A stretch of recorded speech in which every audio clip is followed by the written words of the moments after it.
My name is Søren Land. I'm the CCO at Lorenz Technology, and I'll be your host today.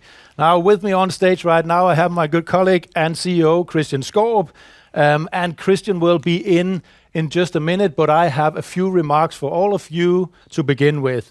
Now, first of all, welcome to Lorenz Technology Hybrid Drone Summit 2021. Now, that was a long title. We have worked intensely on this event, and we are so happy to be able to welcome people live here at Lorenz HQ. We have people in the room, and we have online participants out there as well. We bring you this hybrid event from Odense in the center of Denmark, the epicenter, you could say, of collaborative robotics and drone technology. And before handing over to Kristian, I have a few remarks. First of all, just some practical stuff, because we have live guests with us here in the room today. For all of you, you need to be aware that we have emergency exits on the right and on the left behind me. In case of an emergency, please gather outside on the lawn just behind me. Other important information, we have toilets in the corner of the room. So, that was the practical stuff. As I mentioned, a lot of energy has been put into this event in order to bring you the optimal and relevant mix from internal and also external keynote speakers.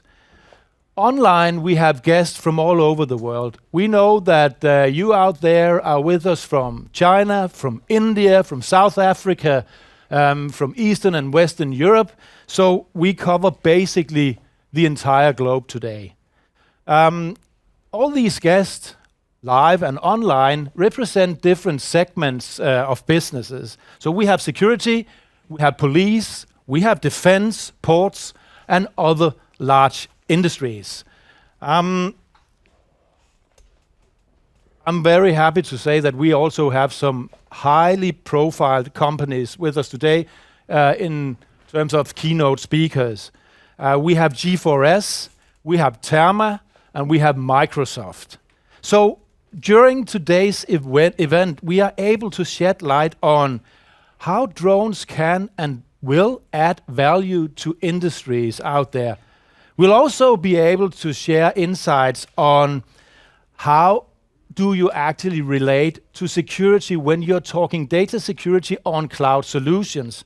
And finally, we'll try and look into the development of integration between drones and sensors. In this case, we'll look at drone and radar integration and what that will mean in large security systems, what is also called C2 systems.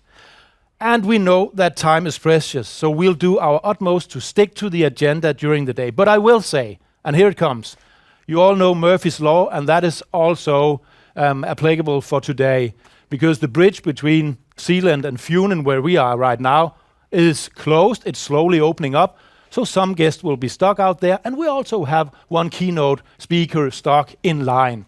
So we are trying to flick around and see if we can do it. Yeah, if he can make it in time, Brian Debel from Microsoft, we'll have him here. Otherwise, we'll try and bring him in online. But this is just to let you know that there might be some slight changes during today's program. Now, please note for all you with us online that there is a Q&A function below in the screen. And if you have questions, please punch them in the Q&A session. We'll try and see if we can answer them, but we will probably not have time to do a lot of questions during the keynotes, so we'll get back to them during the Q&A session in the program, and otherwise answer them at a later time. Now, that's enough for me, Kristian. I'll hand over to you to do the last part of the introduction, and then we'll hand over to the first keynote speaker, and I'll be back on stage just to introduce him, and he'll be on in approximately 5 minutes. Thank you. Kristian?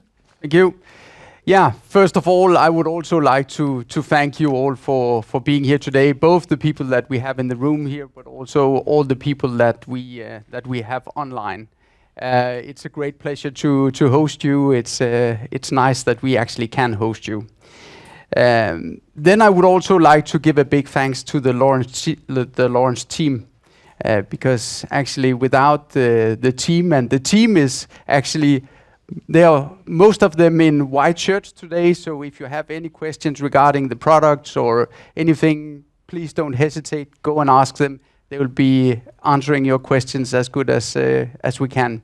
They're a big part of this, and they are actually a big part of us now having a very strong product offering that we will also showcase for you today.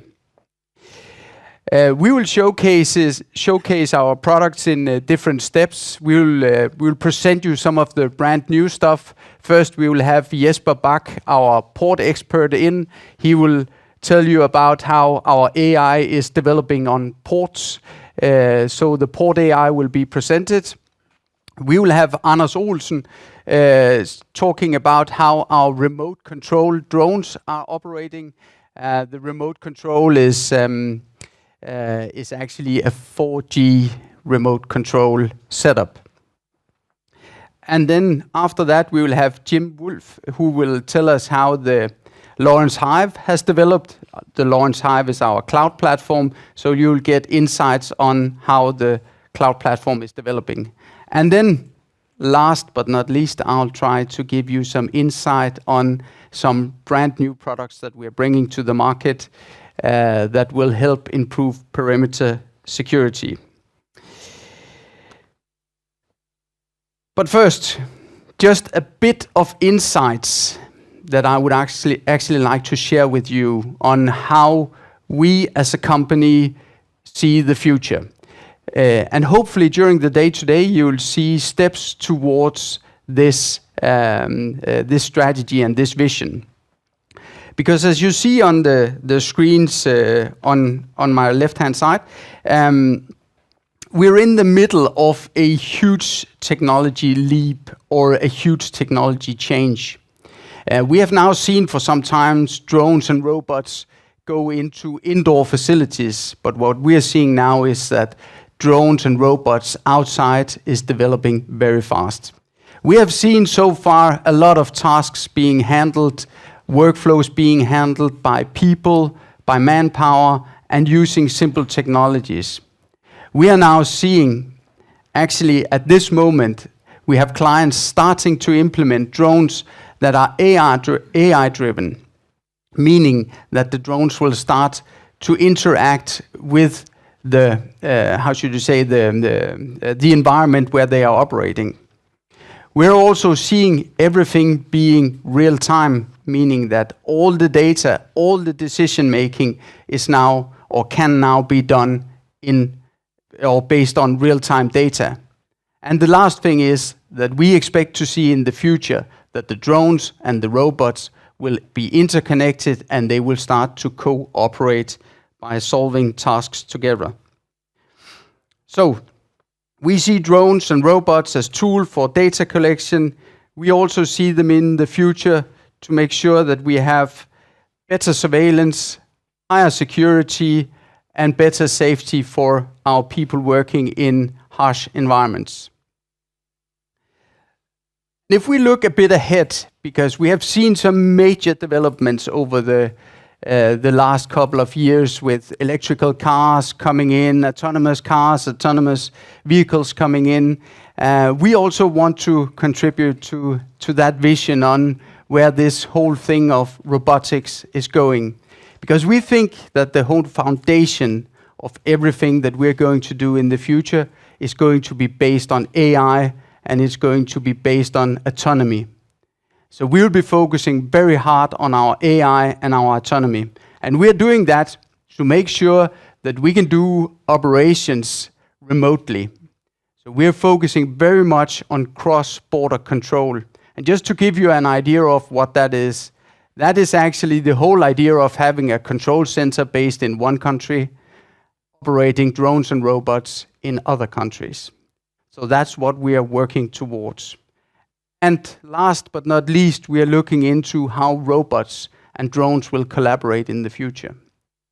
How a flying platform will have the aid of a driving platform, and all that contributing to people or humans being able to make decisions in real time and based on real time data. So I hope that when we reach the end of today, you will have seen already the first steps towards entering the future of autonomy, driven by AI, being interconnected, and drones and robots cooperating. So, back to you, Søren. Thank you. Thank you very much, Kristian. Yes, first keynote speaker coming up. This was an overall introduction looking into strategy. With us from the UK, I'm very happy to welcome Mr. Noah Price from G4S. Noah, please come and join me on stage while I just give a few remarks to start you off here. Noah was one of the first ones I met who really basically saw the full potential of drones within security industry. Maybe, I don't know, we'll get back to that, Noah, and probably you will, due to your past in the military, but I'm not quite sure. But personally, I admired your approach and the way you chose the G4S Academy to be kind of the sharing platform where you were, you could say, sowing the seeds of inspiration for the rest of the organization. And I think this has been very interesting to follow. And of course, we appreciate the cooperation with you and the rest of the team, Noah. But I won't take up any more of your time. I'll be back when there's approximately 1-2 minutes left, just to round up. Okay. Thank you, Noah. Thank you very much, Søren. Okay, good morning, everybody. It's a pleasure to be here, and thank you very much for your very kind words there, Søren. And I'm really excited to be here because I am an absolute drone enthusiast, and I'm going to tell you a story, first of all, just to set the scene as to why I am such a fan of drone technology. So as Søren said, I was in the military. I was out in the second Iraq War in 2003. And our mission, I was in 16 Air Assault Brigade. I was one of the operations officers in that brigade. And our task, quite simply for a war, was actually to secure the Ramallah oil fields, which is the oil fields you can see there to the west of Basra. The rest of our UK division, their task was to take on Basra, and this was all in order to allow the Americans to move forward and to secure Baghdad. Nice and simple.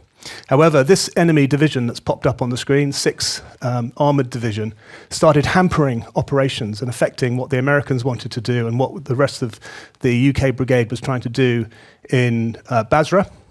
And so my brigade was tasked with the destruction of that division. Now, for those of you who are unfamiliar, we're a brigade, they're a division, they're 3 times bigger than we are, and they're armoured, and we are largely infantry. So it's not, from in ratio terms, it's not really a fair fight. However, through the clever use of technology and other battle-winning assets, we felt that we were able to take that brigade, that division on. So here we are flicking forward into the battle, and you can see the large goose egg to the south is the majority of our brigade, and we've got our forward units to the front. And this is towards the end, and we think we've really defeated now this division, but this signature vehicle popped up by one of our lead recce vehicles to the front. You could see this red dot on the screen. And we didn't know what it was, but it's something we hadn't seen before. And rather than destroying it, we wanted to follow it to see where it was going. But we were approaching what we call thermal crossover. So we couldn't, thermal crossover is a natural occurring phenomena in the desert particularly, where the temperature of objects all arrive at the same temperature and there's no differential. So on thermal camera, you can't really see them for a period of time until that differential appears again. So in anticipation of this, because we were losing this vehicle in and out of sight, so in anticipation of this, we called forward 2 Phoenix drones, which I'll talk about in a second, which we launched, and we were able then to get these drones to acquire the target from the forward reconnaissance vehicles we had. So on the screen here, you can see the drone has now tracked the target, and it's tracking the target to its location. Now, as I said, we didn't know what it was. We wanted to see where it was going. And this information is being beamed straight into our headquarters. And to our amazement, and I can't reveal the exact figures, but it was a large number of T-55 main battle tanks And because of the thermal imagery being beamed to us, we could see that their engines were all running. The barrels were pointing towards us. We had dropped an information campaign telling all the troops that wanted to surrender to point north. So this was a clear sign of intention that they wanted to attack us. And so the decision was made to coordinate an airstrike and to neutralize that division, which is that large group of tanks, which is what happened.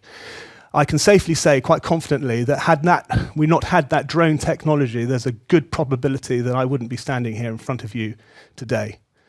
Such was the power of those drones, the ability to coordinate and help us coordinate that attack and give us that complete situational awareness.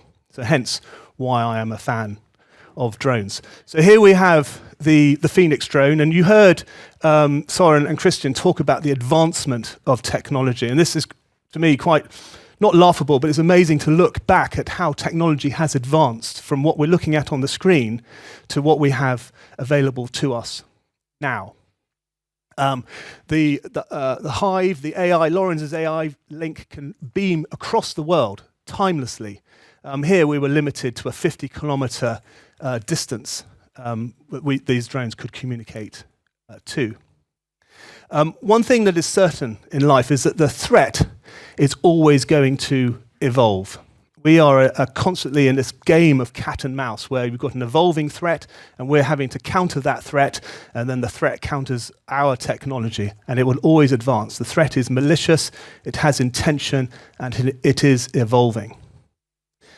I just want you to do something for me now. Could you all close your eyes and just imagine, and everyone online can do this too, just imagine that you are about to rob a remote farmhouse and you're just approaching the outer fence line. Okay, so you hear that noise. That will undoubtedly affect your levels of intention. Threat is comprised of two things, intention and capability. Now, hearing a drone above you is not going to affect your capability, but it's certainly going to affect your intention. And by affecting your attention, it will reduce the threat and can, in some ways, displace the threat. Of course, it depends on the threat actor's level of intent. Right, again, close your eyes and just imagine you're doing exactly the same thing. What can you hear? Absolutely nothing. You can open your eyes again. That's because we're now flying the drone tactically. So if we choose, we can fly. That last example, we flew the drone overtly in order to make a show of force, and we used it to our advantage. We could also fly drones tactically downwind, and there's no noise at all. If that's to our choosing, that's what we want to do. We want to gather information secretly. We can do that as well. Okay, so let's look at what comprises a security risk. So there are three components that we need. We need threat actors, we need vulnerabilities for the threat actors to exploit, and we need a valued asset for the threat actors to either obtain, damage, destroy, or deny access to. And those three things give us risk. Okay, it's rather like the fire triangle, where you've got to have heat, oxygen, and fuel to create fire. Take away any one of those things, you haven't got fire. Take away any one of these things, we haven't got risk. Now, as I said to you in that example where we closed our eyes, we've got threat. And we can't really affect the threat. We can certainly affect the threat actor's intention, as I demonstrated. But the threat will wax and wane over time, and we can have a limited effect on threat. Similarly, asset, we can't really affect our customers' assets or assets. So you've either got assets or you haven't. And if you haven't got assets, then there's no real risk that can occur. The only thing that we can really bring to bear in a security solution, we can really reduce vulnerability. And by bringing together the correct mix, and you heard Søren talk about, and Kristian talk about integration, by bringing the correct integrated mix of security solutions, we can start to reduce vulnerability, and by so doing, we are reducing risk down to an acceptable level. And we call this risk acceptance. And you can see on the screen I've defined risk as the amount of harm that is likely to occur if no further action is taken. Let's just think about that for a second. So we are applying security measures, the correct measures in the correct layered kind of approach to reduce the risk to an acceptable level. Okay, so I've mentioned about assets and threat actors. So we can class assets into 4 categories of people, property, information, and reputation and values.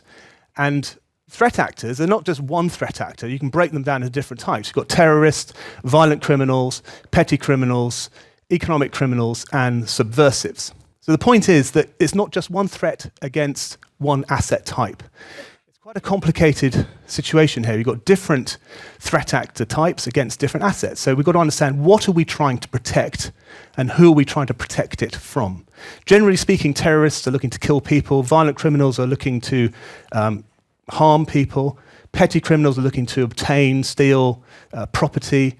Economic criminals are looking to get hold of property and also information. And subversives, which are spies, protesters, and so on, are looking to get hold of information and also to damage reputation. Now, this is a broad brush picture, but as I said, it's not a one-size-fits-all, as you can see from the screen.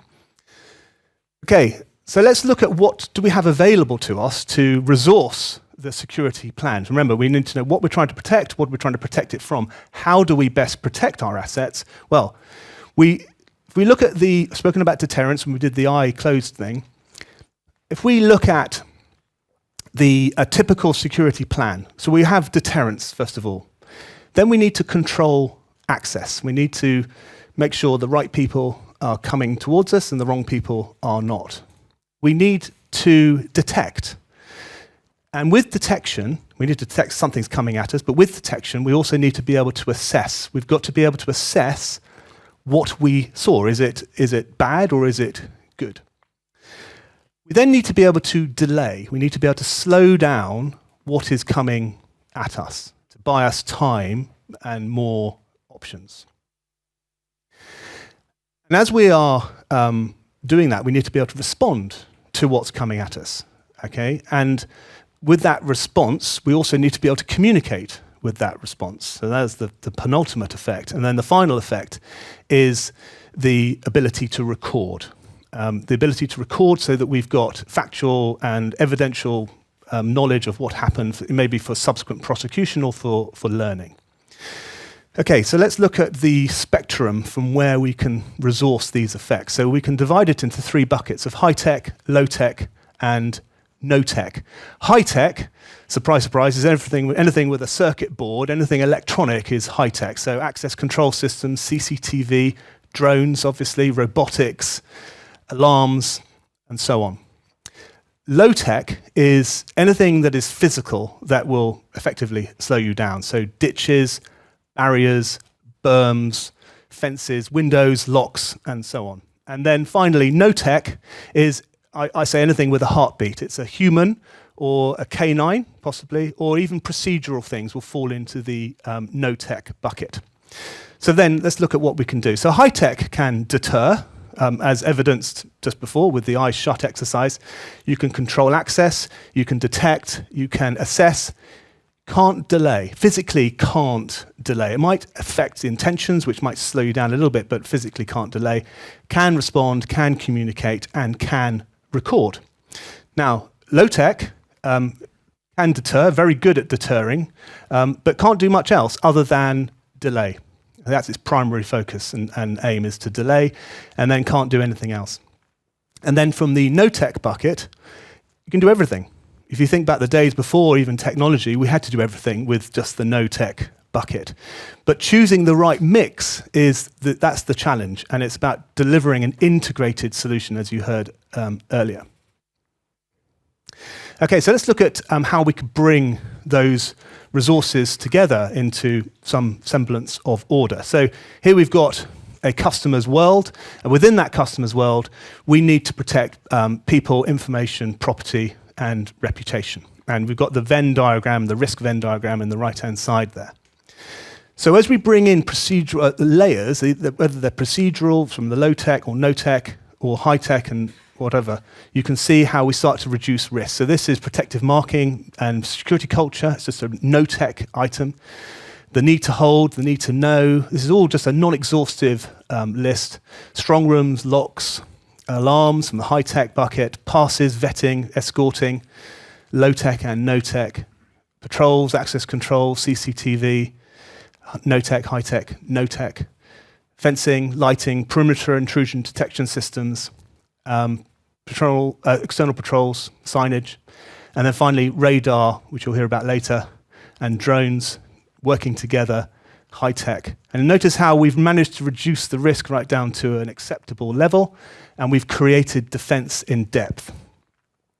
Every single layer has its own vulnerability.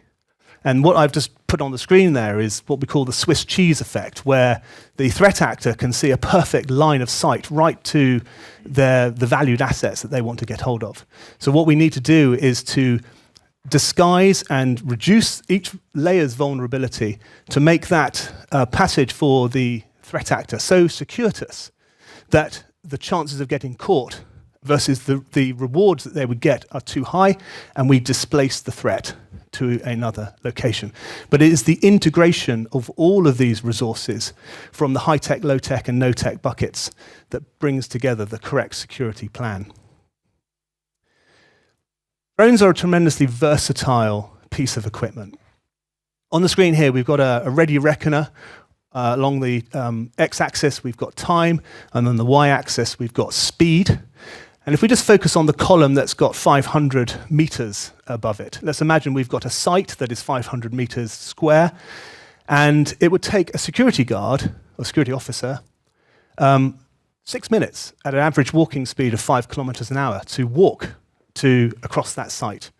A drone, however, at 40 knots flying speed, depending on the wind, whether it's got a wind behind it or down it, but roughly 24 seconds to get to overhead. But it doesn't necessarily be overhead. It could just fly straight up to 120 meters to its maximum operating ceiling, and from 120 meters up, it would take you 20 seconds at a climb rate of 11 odd knots to be able to see to that distance. So as demonstrated here, we've got the Earth, we've got a human, and roughly at 2 meters tall, you can see about 5 kilometers to the horizon. If we take a drone up to 120 meters, we can see to the horizon it's 39 kilometers.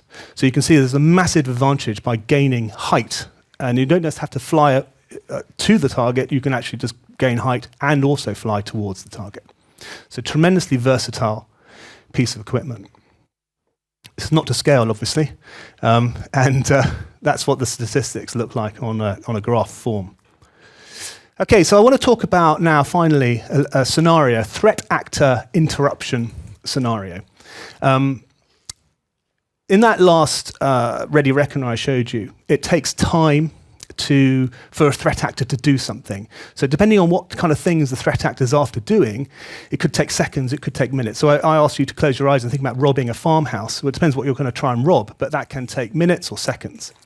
But anyway, so here we have the M300 equipped with the Lorenz AI downlink, and it's looking at a site. Here we have the perimeter fence line of that site, and in the center, that's the control room, okay? And off to the right-hand side of the image, you've got a blue dot. That's our friendly vehicle. It's a patrol vehicle, and its job is to just patrol the site as tasked by the control room. The red dot appears on the left-hand side. That is a hostile threat actor. And the drone hasn't seen it because it's not told to say maybe look in that area.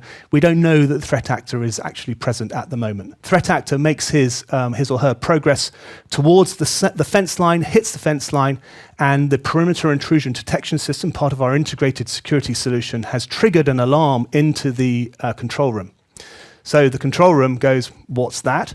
Doesn't know if it's what's caused that alarm. So it tasks the drone to go and have a look. The drone goes and has a look and can beam that information live straight into the headquarters, and the headquarters can then make a decision as to what it should do about that threat actor.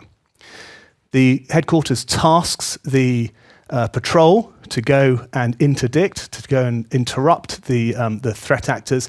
So then the patrol has to make a plan, and off we go.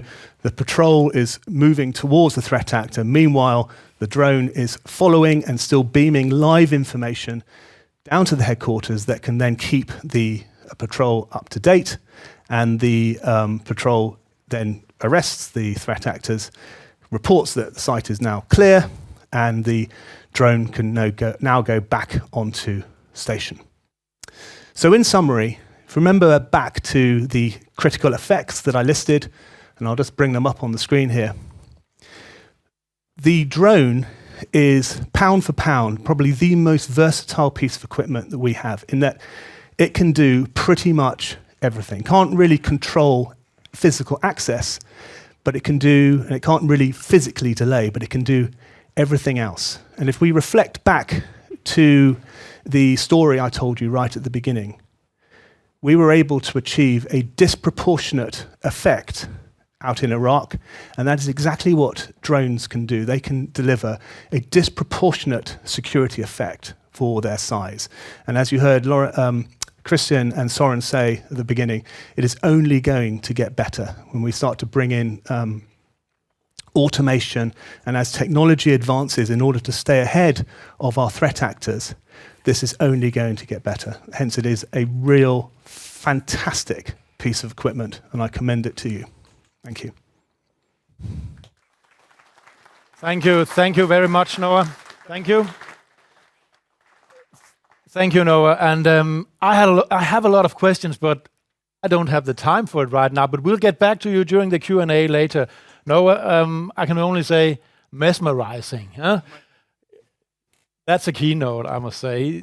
Thank you very much, Noah. I really admire your ability and your competences in terms of giving through a clear message when it comes also to complex matters like technology, drones, security, and how it all comes together. But thank you very much, Noah. And we'll rush on to the next external keynote.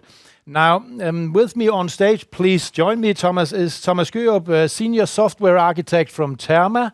And through some time, just to let you in on why we actually entered this cooperation with TERMA, Lorenz Technology had some requests from security companies saying, would it be possible if there were a sensor in a fence, just to give an example, that the sensor communicated some kind of coordinates into your system? It created a kind of route for the drone, and off goes the drone. It goes out where the sensor had the alarm and transmits a live feed from the incident. We could use that. But we thought, why not try and take this to the absolute test and try integrating a commercial drone with a fully operational radar system, what is also called within security matters a C2 system, but I won't go into that because we'll have the chance to do that. But I'm very proud to be able to say that we are chasing this solution in close cooperation with TERMA, and we have done the POC. It's not right now ready for commercial implementation, but we are very close. And Thomas, please let us in on drones and radars and sensors in general. Thank you, Søren. Yes. Actually, as Noah did talk about, we will try to do something like controlling a drone with a security system. So I will talk about security radar technology with a responsive drone today. I come from TERMA. It's the largest defense company in Denmark. We're making a lot of radars, and we also been making command and control system for more than 40 years. I'm a senior architect myself in the C2 department, and I've been working with the command and control system for nearly 20 years. The system we are integrating with Lorenz HIVE is the SIP system, a critical infrastructure protection system. If we look at the system, we have it consists of some servers, but each workstation have 4 monitors. My monitor is like a normal video management system where you can take control over the camera and control with the joystick. Then you have a picture of activity. That's a map where you see all the tracks detected by sensors and all your alarms geolocated on the map. Down in the bottom we have the event panel. That's a touch panel where all the alarms comes up, and they are sorted by severity. When the operator handles an event, he will get the corresponding videos on the spot view over at the right. If you look closely, you can also see that we have a slider down here, So if you have been handling another event and then close that, then you come to this event and he can slide back in time and have the video. So if a guy jump over a fence and run over a field and perhaps put down a suitcase or something like that, he can go back in time and see this.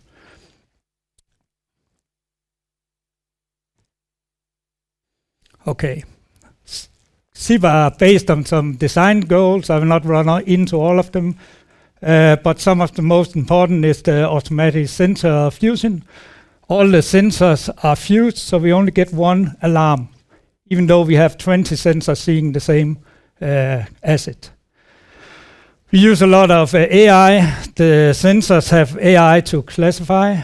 The system have AI to classify. We're also using image recognition. And as I will show you, we use video tracking also based on AI. So back in 2015, we did some testing. Perhaps I could do Zoom. Down in Bahrain. And what you see here, it's going to be a little small for you guys, but you can see there's a boat here. We have some cameras. Up here we have a jet ski. We made a zone with some speed rules that you can break. So now I'll try to run the video and hopefully you can see something even though it's small. So the operator can make an event by himself and the camera will automatically allocate on that event. You'll also see that, he can close the event. Sure, he will do that in a second. Now we see that we have a jet ski up here. And this zone is set up to 10 knots, I think. So when he breaks the zone, we get an alarm and we will automatically get camera on the alarm without having to do anything.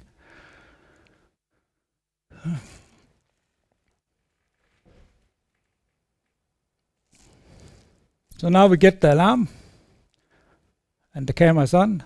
He handles the alarm and he get the video. He raised the severity and then he get more cameras on it. So I know we're short of time, so I think I will just move a little. Here you see the slider function, and you can see he moves a ghost track out here. So he actually moved the ghost track back and forward in time, and you can see what he did. You can also see that the sensor have been tracking on this jet ski for a long time, and we did this run many times. So just to show you that that is actually working, that multiple sensors can take over for each other.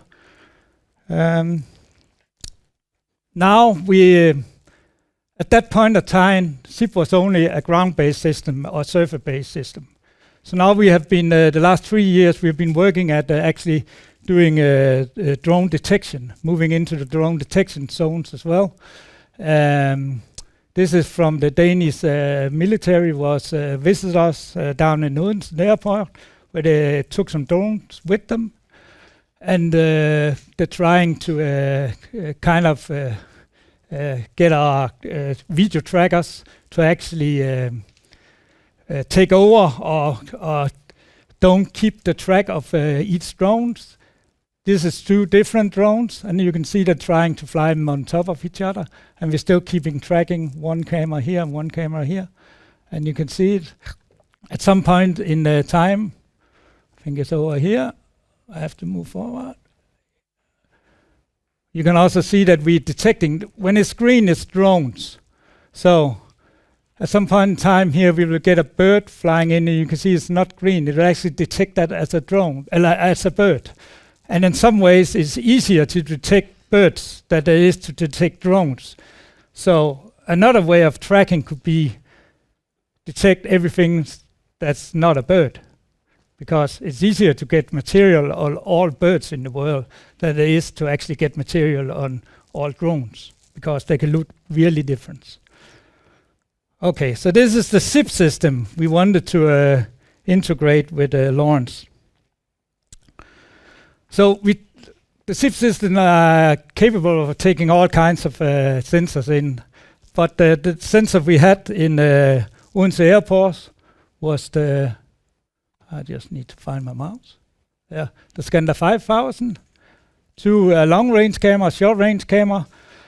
These servers was actually running on one laptop because we didn't have that many cameras and sensors, so we didn't need more. And then a workstation. Then we put up a 4G modem that through a firewall talked up to Lorenz Hybrid.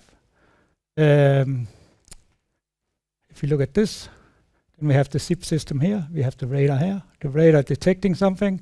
SIP system making an alarm over the internet up to the HIVE. We will try to control the drone. The HIVE will then send information of the asset out to the drone, and the drone will follow the car and send video back to mobile devices and to the command and control system. So, up here we have the car. This is the video from the drone. Normally we have 4 screen, but I knew they wouldn't be able to see anything, so I put the video on top of the picture of activity.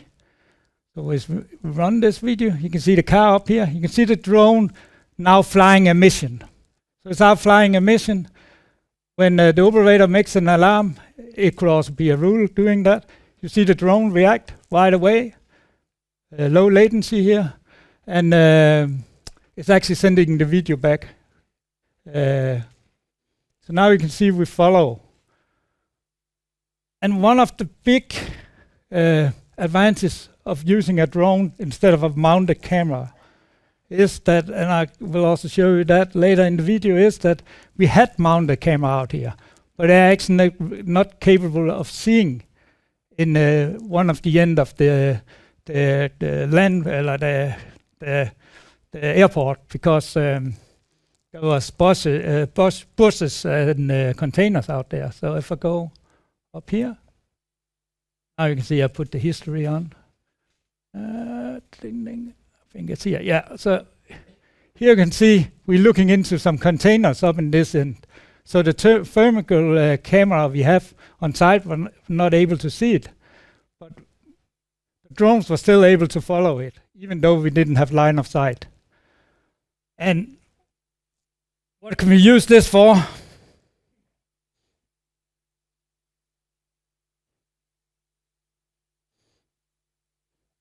I just have a short video of how it looked from the HIVE.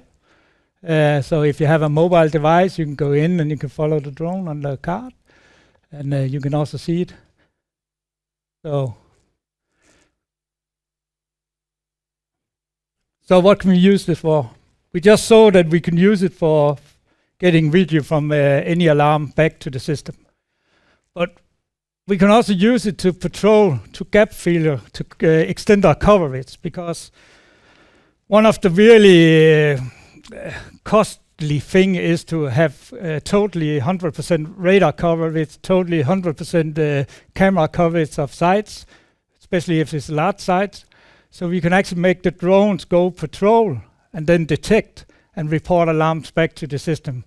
And perhaps follow the alarm. So if it reports alarm back to the system, from my system I can say, keep tracking of this alarm or this event. And then the drone will follow even way out of coverage. In the future, we can also use it to actually follow other drones. So we can follow it back to whoever sent it. We can also video track on drones and counter drones. If we have some drones, like a missile, when we actually get log on it, send the drone out, the drone will get log on the other drone, and then it will bring it down. Bringing drones down is one of the difficult things without, because there's a lot of weapon safety you can run into. So, I am from a large defense company, so I will also look into what you can use it for in military. Like we have some of our frigates going pirate hunting. And today they're sending out a RIP to actually look at do you have weapon in this boat? And most of the boat are open. So it was much cheaper just to fly out a cheap drone, look down in the boat. You also have drones are really good when there's no wind, and when there's no wind on sea, there's fog. And that's meaning they can perhaps see something out 12 kilometers out, but they could not get line of sight. Then you send a drone out, look at it. The same thing when you're shipper in harbor, you have a camp. You can use all the things we just look at the ship system. You can also use it for when you're setting up a camp system. You can quickly get an alignment on all your sensors by flying out a drone. The drone reports its position back. And when it reports its position back, you can look at what your sensors are seeing and auto-align them in software. So in that way, you can just put up your equipment, send the drone out, and all your cameras and radar will auto-align based on that. So that will be a really quick way to set the SIP up. We have some issues when we looking at the technology we're using today with Lorenz, when we have to go into the field, because 4D and 5D are not the right way to go there. So we have to change the means of communication. We also have to, we know that on a ship we'll not be able to access the cloud. So we'll have to have the HIVE running in decentralized mode. I think I'm good. Thank you very much, Thomas. Thank you for a very interesting keynote, and one of the ones we are extremely proud of to be part of. As always, there could be a lot of questions, but right now we're in for kind of a challenge. So I'll get back to you, Thomas, during the Q&A. Please give Thomas a big hand for introducing this. So what was quite clear here is how the drone can be the new and, you could say, mobile sensor that can cover areas where you're not able to just mount a fixed camera to give you the complete surveillance options. And there's a huge potential in this, that you make the connection between sensors and the drone. So now, this is really a challenge, and I referred to Murphy's Law earlier today. Before I go into it, please note that there's a screen up on the wall down there for those of you who are in the room. We're doing a wall-to-wall operation. There are drones in the air all day, so what you see out there is live feed from the drones flying around the perimeter here. So back to the next keynote speaker. I hope I'm able to present Mr. Brian Debel from Microsoft. Brian is account executive with Microsoft and an expert on cloud solutions and also security within the cloud solution.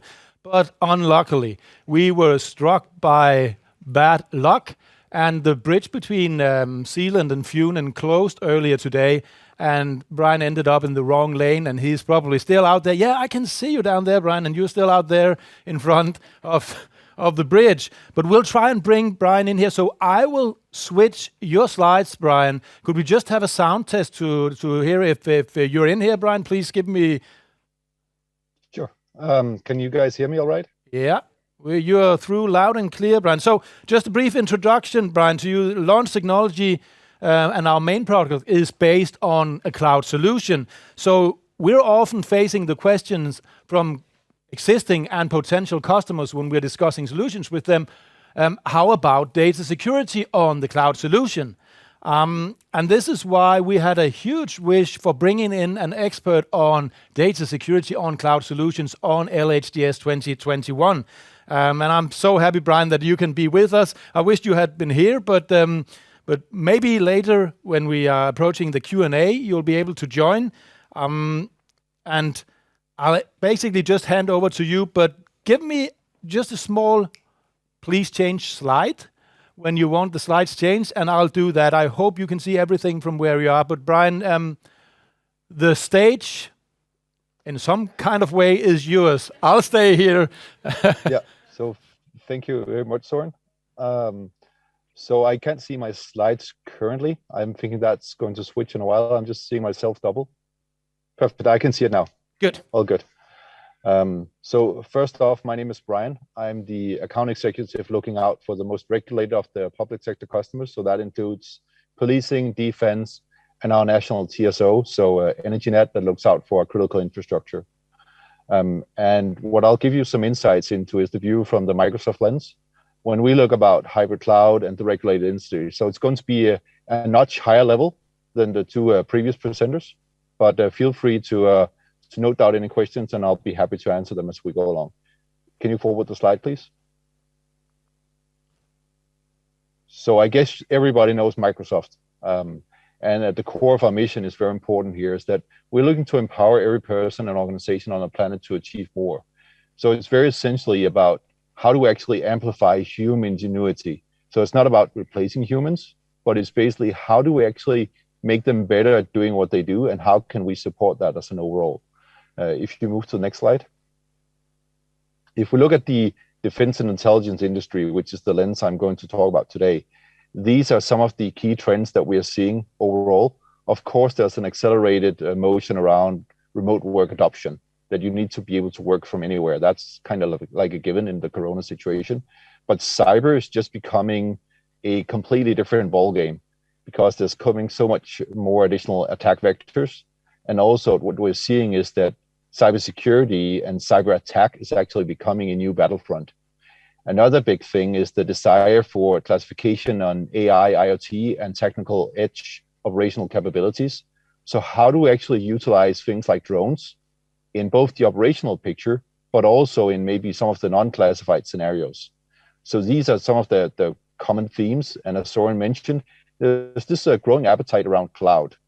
So when we talk about cloud, it's kind of important to figure out what is cloud, because there's often a mixed understanding of what that is.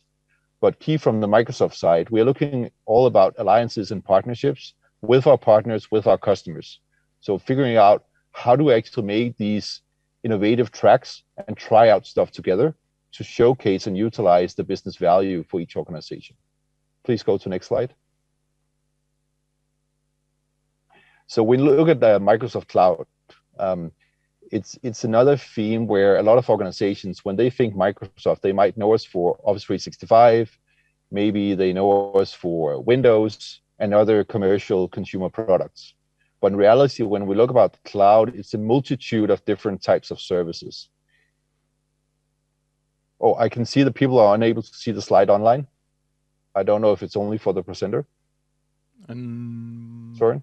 No, I'm seeing it in here, but I would need to see a screen, the external screen over there. I see it's Ian Milanope, something like that. I apologize if I mispronounce it. The external screen here is showing the slides as well. It's going, okay, good. I'll just continue then. Yeah. But if we look at the Microsoft Cloud as a whole, we look at the front end pieces where we look at Microsoft 365, which is things like Teams, collaboration tools, whiteboard tools.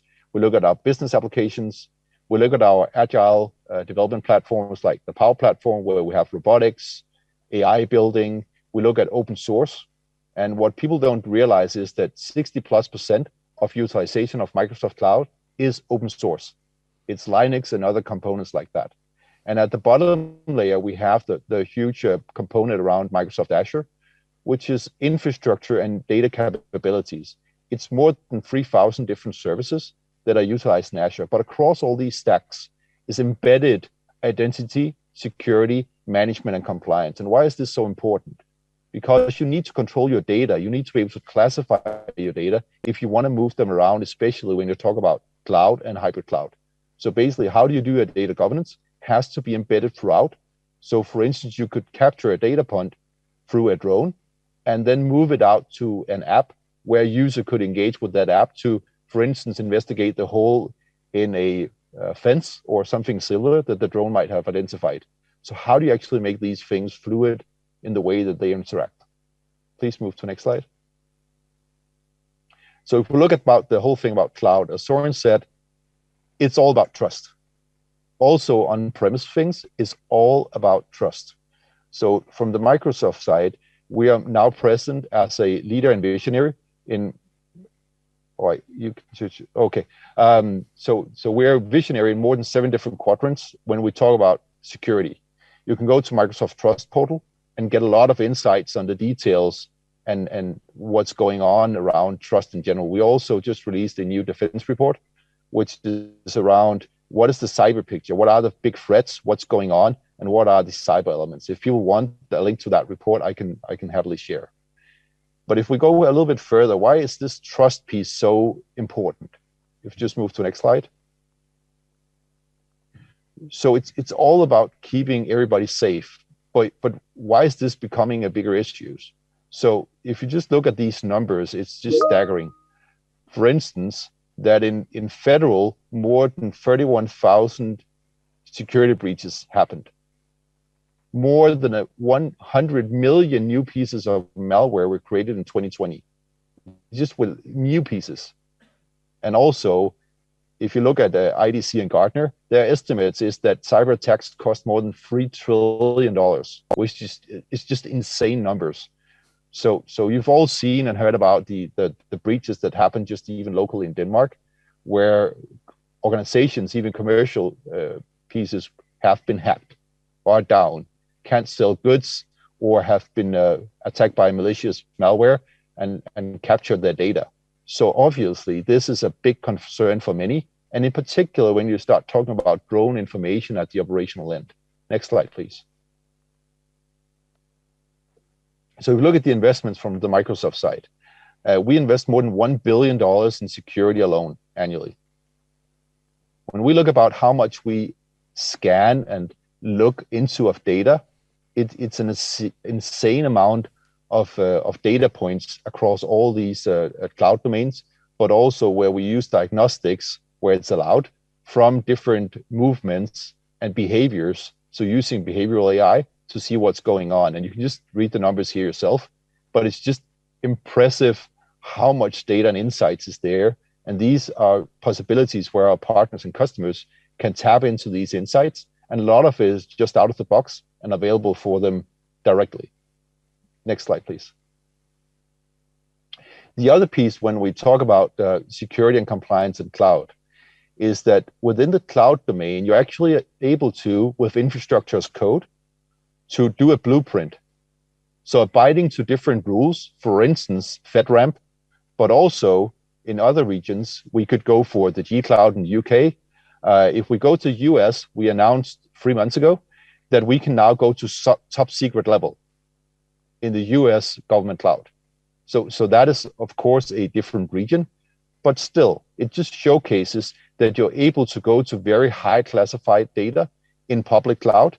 Of course, locally, if we look at Denmark, we are not allowed yet to go to high classification levels. We don't have a local data center yet, but that is coming. But if you want to abide to, for instance, FedRAMP, you can take that blueprint that's available online, use it for your own instance in your own infrastructure, in your public cloud infrastructure. So basically building what's called a landing zone that then controls the security measures you have, including identity control and others. So in reality, you can actually make cloud an extension of your own network. So that's very important to understand these things that for instance, that you need to come from your IP to have access to your domain, and you could have an express route to cloud. But of course, this is all about the public cloud that I'm talking about right now. But these landing zones principles and blueprints are also available where you talk air gap. So if we go to the next slide, please. So looking at the Microsoft stack, we actually, for a lot of our technologies, support fully disconnected air gap solutions. So that means that we can go to the tactical edge. So I see I already have a question. I'll park it for the end and let Søren decide if we do it for the Q&A, but I can definitely answer some of these questions. If we look at the disconnect piece, what we're seeing there is that you can basically train your AI models in public cloud. So for instance, doing picture analysis, learning objects of what's a car, what's a tank, what's a gun, it could be sounds. You could train those models in public cloud, and then you can take that model, deploy it in a disconnected edge box on-prem. That you could also do for a drone. So both using the picture pieces, the sound pieces. So you could train your models where you have the muscle of the public cloud and then go back. Can you go one slide back, please? So these are important elements to understand that you can go truly air gap disconnected, and you can also work where you engage multi-domain. So for instance, between a helicopter and a ship and the headquarter. So you have capabilities where you can engage between your data sets here and do different scenarios. The last piece that I'll just touch upon, I know that our friend from TERMA mentioned that 5G as a communication area. We're seeing an uptake in the focus in the defense and intelligence industry, where we know that, for instance, Norway is running a kind of like a pilot training and trying to figure out how can they utilize 5G. We see that adoption moving forwards, but we also see different areas. So if we move to the next slide. We've also launched about a year ago what's called Azure Space, which is basically around Azure Orbital and ground station as a service. So here we see more scenarios where you can use the satellite communications. We see partners developing solutions where we embed the connections to satellites. Examples of this is using satellites for view of how cattle actually moves in Africa, for instance, where they combine satellite data and drone data to figure out how do they actually protect the crops? How do they actually do that in field? So we see a bunch of scenarios where these connections with orbital is becoming apparent also. If we can move to the next slide, please. What's important, again, back to the disconnected piece, is that the tactical edge where we talk about drones, some of that data will be, of course, non-classified, but some of it, for instance, if you're looking to investigate stuff and you find something that is of national security, that has to be kept offline, disconnected. So that's where we have this whole portfolio that's called Azure Stack Ruggedized, which is basically where you can put it in a backpack. And that means that you can actually do operations in real time at the edge, where we have a bunch of different scenarios. So if we move to the next slide, please. I'll just show a small video with some examples of when we talk about ruggedized, why are we seeing it? What are we seeing? And this is just a small commercial video. Run the video, please.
But basically what it shows is where you have extreme low latency requirements, where you have the disconnected environments, remote locations, disaster recovery, search and rescue, etc. These capabilities are often requested, and of course military, but we just take the less restricted ones.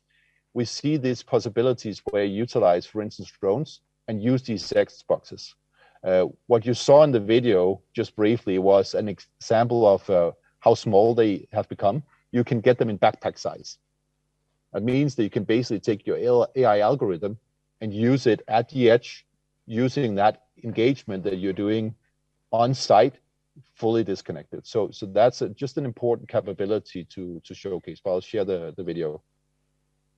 Okay, I can see the slides are barely readable. I apologize for that too. I'll make sure that we share them afterwards. But But just to bring it a little bit closer, and this actually now becomes very real, where I was sitting in front of the bridge and couldn't cross. But there's a link here also for the bridge in Denmark, Storebæltsbroen, where they're using drones to do inspections on concrete, to decide where do you need repairs and do predictive maintenance. So basically using the nature of the cloud to train these models to be able to identify the cracks and where they need to do things with the concrete. We're seeing many scenarios like this across the industry, where drones are also used for corrosion detection on electricity infrastructure and others, where we see these predictive maintenance scenarios where they use standard cloud capabilities to develop these algorithms to be able to utilize them, build them into the predictive maintenance solutions that you might be utilizing for your own infrastructure. If we move to the next slide, please. So basically trying to sum it all up, when we look at these scenarios and talk about drones and what you want to do is the fundamental here is trust. You need to make sure that you have control of your data, you have control of your identity, and you're compliant the way you operate your data. And that's where we see that Microsoft has capabilities that we offer for our partners and customers that can utilize these capabilities out of the box, but also the breadth of solutions. As everyone knows, Microsoft has a huge partner network, including Lorenz, TERMA, and a lot of other partners that are utilizing cloud capabilities from the Microsoft side, but where they also think about the hybrid cloud. Some of them have been mentioned in this slide deck also. So that's kind of like summing it up, that there's a bunch of possibilities where you can leverage doing what you want to do yourself, combining with partners, and then leveraging innovative technologies where you can do it at enterprise scale. I hope this was insightful for everyone, and feel free to connect and reach out where it makes sense.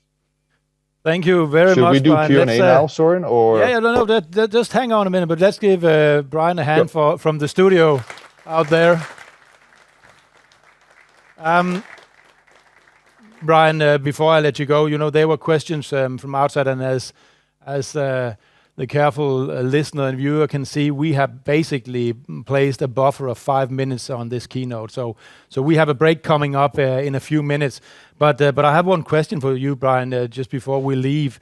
So if you're in a company out there and you are in a situation where you are thinking about either going in the direction of own servers or into a more cloud-based solution, what is basically the most important things to consider? You've been into it now, but can you give some kind of brief advice? Because you mentioned it's all about trust, and we often experience that people who would like to go for own service, they might just not have the complete overview of what is possible on cloud solution. But what would be the advice? What should you look into? I think, as always, firstly, you need to look at your business requirements. That's like a given. What is it you're looking to obtain? And what are those capabilities that you need? So those two parameters should help you. But what we often recommend is once you have those in place, challenge your old school mindset, because we experience a lot of people are what we call a little bit stuck in the old world. So they see themselves as something that's very unaccomplishable, but haven't investigated thoroughly. So those things are, of course, important, because what are the possibilities? And I, of course, know you're talking about, should you use cloud or not? And there's no direct answer if you should do that. That, of course, depends on your scenario. If you talk about data, there's so much power and capability in cloud that you should consider if it's a possibility combining. So doing hybrid. I'm not saying you have to go all in public cloud, because that's unrealistic if you're in the regulated space. You need to think about the hybrid capabilities. So that would be my recommendation on it. But I would always recommend reaching out with the specific scenario, and then have a talk with the expert on the domain and figure out what's possible. One of the things that's very interesting with cloud is that POCs, tests, etc., are silly cheap, to be honest, because you pay for the power you use, for the compute you use, and nothing else. So if you're deploying an on-prem infrastructure, that will quickly become expensive. So consider for your trials of whatever those scenarios might be, figure if cloud might be a possibility. Does that give a perspective, Søren? I think it's a clear answer, and I wasn't expecting just a clean cut saying, if this you go in that direction, and if that you go in this direction. But this gives it gives a good impression, both in terms of how you need to investigate your situation, or what you wish to obtain, and also basically to bring in your own technicians and combine them with external experts if there's a need for that as well.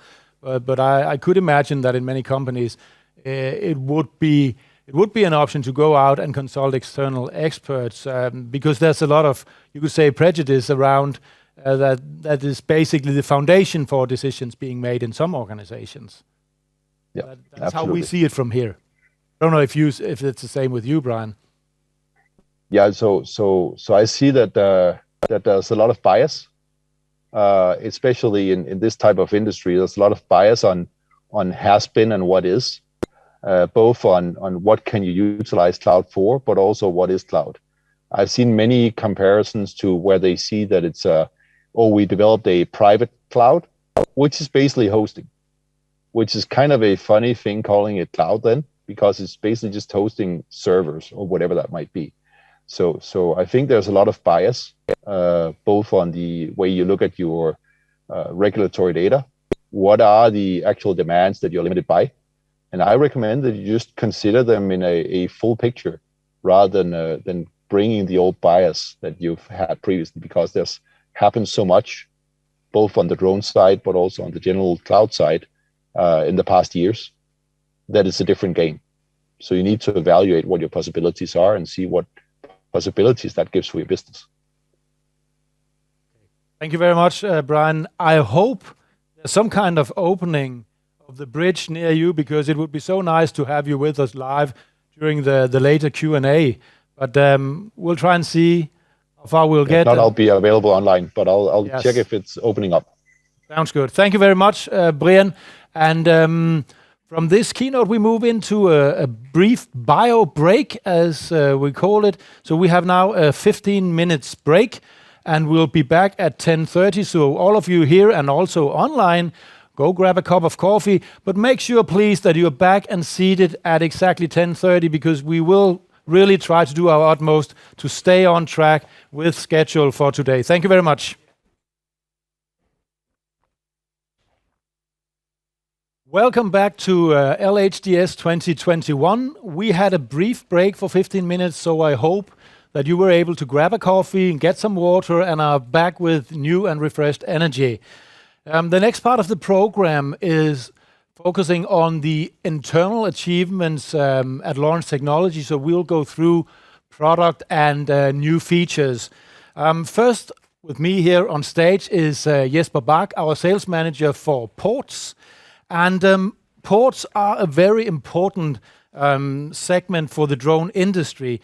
They comprise a broad variety of different use cases where drones just might be and can be a highway to a higher degree of digital service.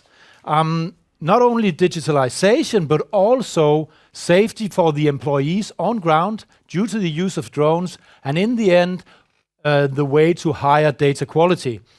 What we basically do here is we are moving workflows from manual workflows towards more digital workflows, and also by doing so, opening up for the use of AI, artificial intelligence, only with one primarily objective: to deliver the most relevant data to our end users.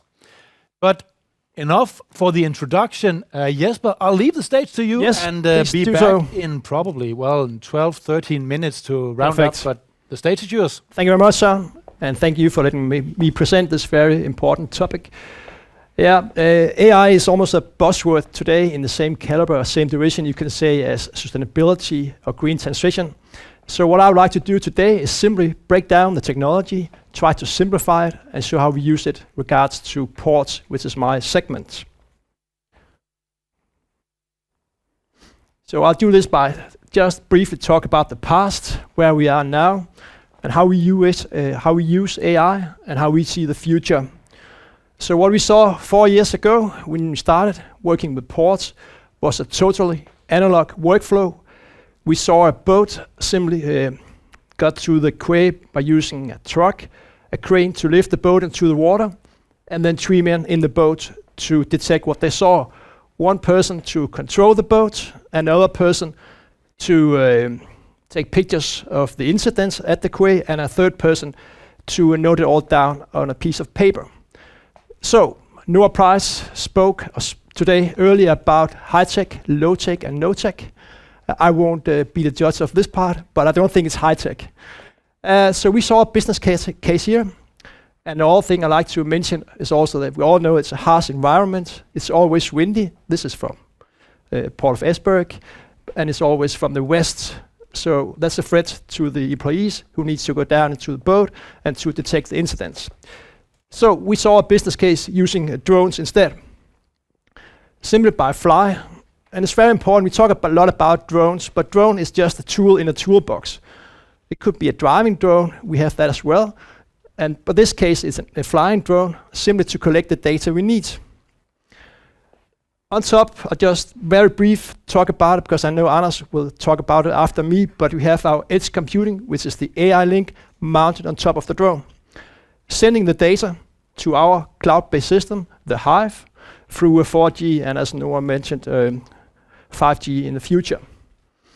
So we gather the data from the quay through 4G up to our cloud-based system, the HIVE, where we analyzed it, and then the port were able to share the data internally at the port, and externally it could be the Danish maritime authorities, etc.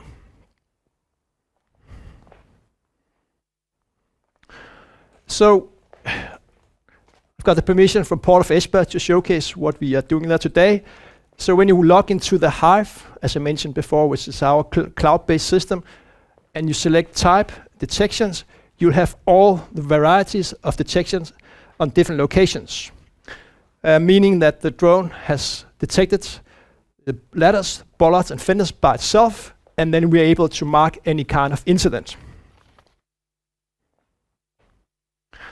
So this is just an example for ladders. We see a ladder here.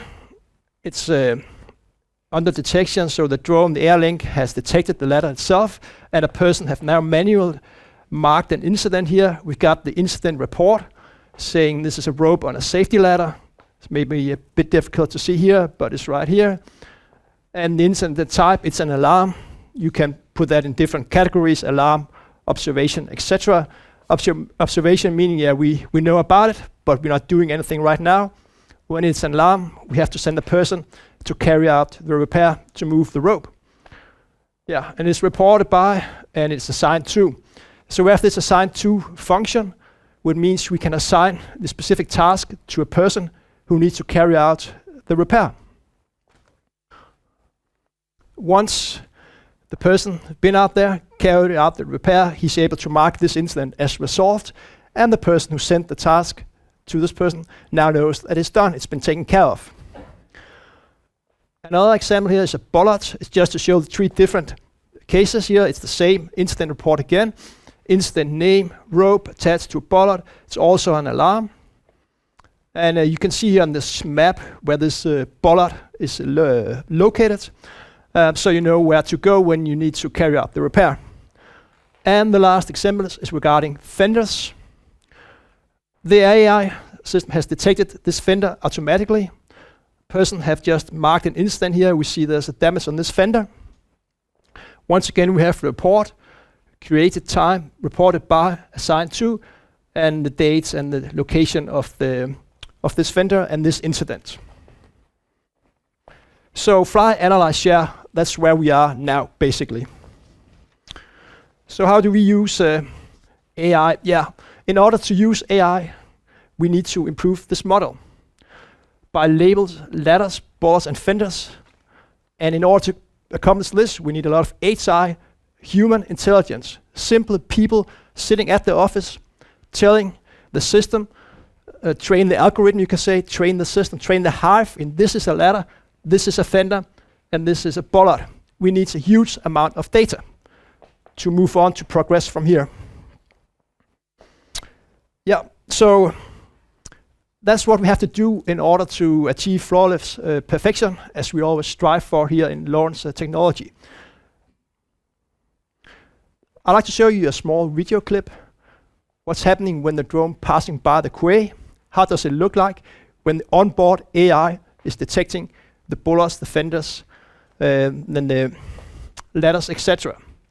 In the right corner here, you see a percentage. It's 99%. It's also 99%. That means that the onboard AI thinks that this is 99% confident that this is a bullet, this is a fender, etc. Doesn't mean it is, but that's how confident the system is. If you pay attention to this clip, you'll also see a small issue along the way, and I'll be back to that. But you can see what's happened when a person passing by wearing a high visibility vest.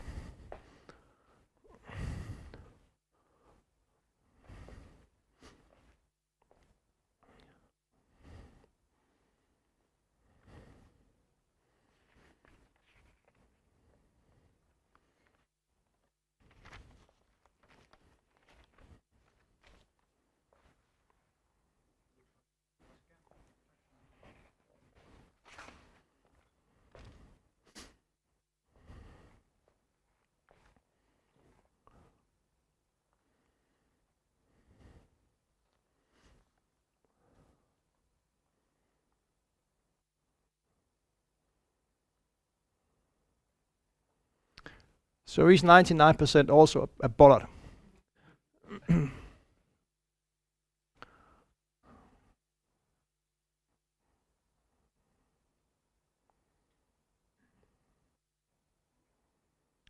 now he's 53% a bullet. So it's an adapt what this is. This man wearing a high visibility jacket, or vest, you could say. So yeah. This is where the technology were. I think it's a half year, 6 months back or so. But this is used when we're using onboard AI. We have a second layer, you can say, another link, which is the HIVE. So without no doubts, this will be sorted out by the AI in the HIVE. So this will not be presented to the actual customer.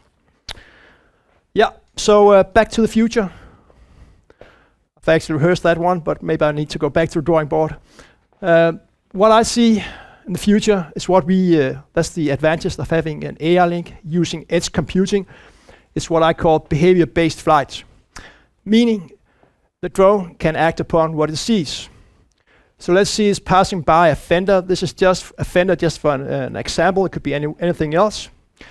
And the AI link or the HIVE in conjunction is not satisfied upon what it sees.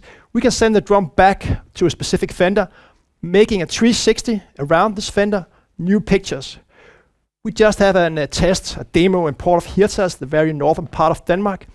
And we just performed the test at 12 o'clock. At that time, we had the sun directly into the camera, and of course it was overexposed. So in this case, all that will be within the AI, maybe flying this mission later or sooner. So in order to get the quality that it needs, that we want. Another thing is that the AI link is enriched by all the data, meaning that we have all the data of this specific fender, bullets, or fenders, ladders, which he has manufactured, the product, the year, what's the weight of it, etc. So we have all that data in the system as well. This is just how I imagine it could be. It's not the future like 10 years from now where we're flying in spaceship between different galaxies. This is within the next year, and this is what we are working on right now. That's very important to stress that part. But I do think we'll have use area map. This is the actual map for Port of Esbjerg. Thank you. Then I think we'll be able to have all these boxes and then be able to toggle between them. So now I want to see all the fenders, all the boards, and all the ladders. You could call it like facility management, asset management. Then I only want to see the fenders. And we see they're located here, of course, surrounding the quay in Port of Esbjerg. That gives you an overview, but now I just want to see the incidents. And then we have the incident marked Then I can press on a specific fender, boom, fender 125 alpha, the type, the manufacturer, the production date, historical data, and number of incidents, etc. But this is something that's able today. Different systems do that. But the important thing is that when we're using edge computing, we're having the AI link mounted on top of the drone on site. We can perform behavior-based flights. So we can do all this, and we can send it back, and it can kind of rearrange the mission that it is doing in order to obtain the quality that we need. So this is basically it for me now. But yeah, very. Thank you very much, Jesper. Thank you. Let's give Jesper a big hand. But just before you leave the stage, Jesper, I just have one question. I'm a busy guy. I run around places all the time, and so people and companies tend to throw systems at me, new technology, and it's basically hard to make sure that you understand all these new tools. So what is the quick advice for a company who would like? How do you introduce something like this? Because I see a lot of screens up there. How do you introduce it so it will work and so it's part of the company? Is there any learnings from your side out there in the real world? Definitely. Well, first of all, it is working today, but just in order to improve the system, we need to label it, as I said, over and over and again. So what we basically need is a lot of data, huge amount of data to train the algorithm, to train the system. So the way, we should definitely just try to, because a fender is not just a fender, we know all about that. In Port of Esbjerg, it's kind of an O-wheel. In Hirtshals, in Port of Esbjerg, it's like this. So we need a lot of data. So in order to progress from here, we simply just need to perform a lot of tests to train the system and to work with the client in that way, in that matter. So a lot of data to train algorithm, but probably also a lot of, you could say, taking care of staff. Exactly. To educate them and make sure they can use the system. Exactly, yeah. That's another thing, that there don't have to be any expert on site because we have the drone. So we just need the expert, that's you guys out there to help us train this, train the algorithm to feed the system with all the data. And that's because we are not experts. We are expert in making the system, but we are not port experts or security experts. We need you guys out there to help us, telling us what we need to look for and help us to train the system. Thank you very much, Jesper. Thank you, sir. Thank you. Thank you. Yes, and moving on and trying to stay on schedule, we are coming in for the next internal keynote by our COO, Anders Olsen, who will dig in and deliver insights on what we have described and titled Remote Control Drones. But just a few remarks, Anders, before I leave the stage. So Now, automated flights, as you can probably imagine, are done in order to make sure that what you get are comparable data. So you fly exactly the same routes and you get data which are comparable. So these will do that, but they'll also remove some of the workflow from the operator. And initially, they'll open up for fully autonomous flights. That's kind of a buzzword in drone industry. So whether it's security flight or inspection flights, there's one thing that is very, very needed and important. Just imagine the option that when the drone flies its pre-programmed route, you see something, but the drone keeps on flying its route. How about you being able to pause the drone out there saying, stop, and then take a look at whatever you discovered of incidents out there. Now, a lot of technology, and primarily driven by our contacts within law enforcement and first responders, we looked into this task. How can you actually use the pre-programmed routes and still be able to look into specific incidents? Can you do that? Well, Anders, I think it's up to you to try and see if we're quite there yet, but I'll leave the stage to you. Yeah, thank you so much, Søren. Thank you for the introduction and the nice launch of what I'm going to chat about here today is, as Søren correctly mentioned, a bit about remote controlled drones. So as we see it, this is the next step of the first response. And as Søren also mentioned, this is the law enforcement and first responders had a big part in this development, seeing as it was actually part as a official project called Project Fred. So that was the first responder drone project. So in order for me to go ahead and show you what will be in the near future, or actually show it right now as well, as a world first from Lorenz remote control drones. But in order to actually show you this near future that we are heading into, I need to go a bit back and actually explain something about the vision. So the original founders of Lorenz Technology had a vision that in a headquarters you would be able to simply just send out a drone, much like TERMA presented, to simply send out a drone for an incident and be in the warmth and the safety of the headquarters, gathering this information, gathering the intel, and using your knowledge, as Jesper underlined, you know, we're not specialists in security or anything, but using your specific knowledge to actually make an assessment of the data and act upon it. Now, this was the original vision, and we stayed true to this vision all the way. And when I say all the way, it's 4 years, so it might sound like a long period of time, but we're actually moving fast forwards, and so is the rest of the industry. So, but just generally, to stay true to this vision, we had to actually implement an infrastructure, as we call it, where the normal link between a UAS operator and his UAV is actually from where he stands with the remote control up to the drone itself, or in some cases even the driving robot. So this is the normal link created, and it's called a radio link, and the UAS operator has the regulatory response to actually keep line of sight of this specific UAV. So that kind of leads me to the next point, which is, you know, on our specific mission to follow this vision, we of course had some challenges and some helping hands. That's the legislation, and the FRED project is the helping hand.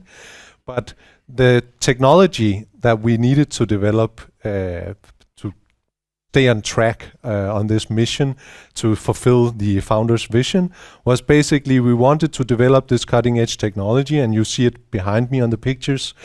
You have heard the words lots of time today, but it's basically the Lorenz AI Link, which is seated on top of some of the market's best solutions.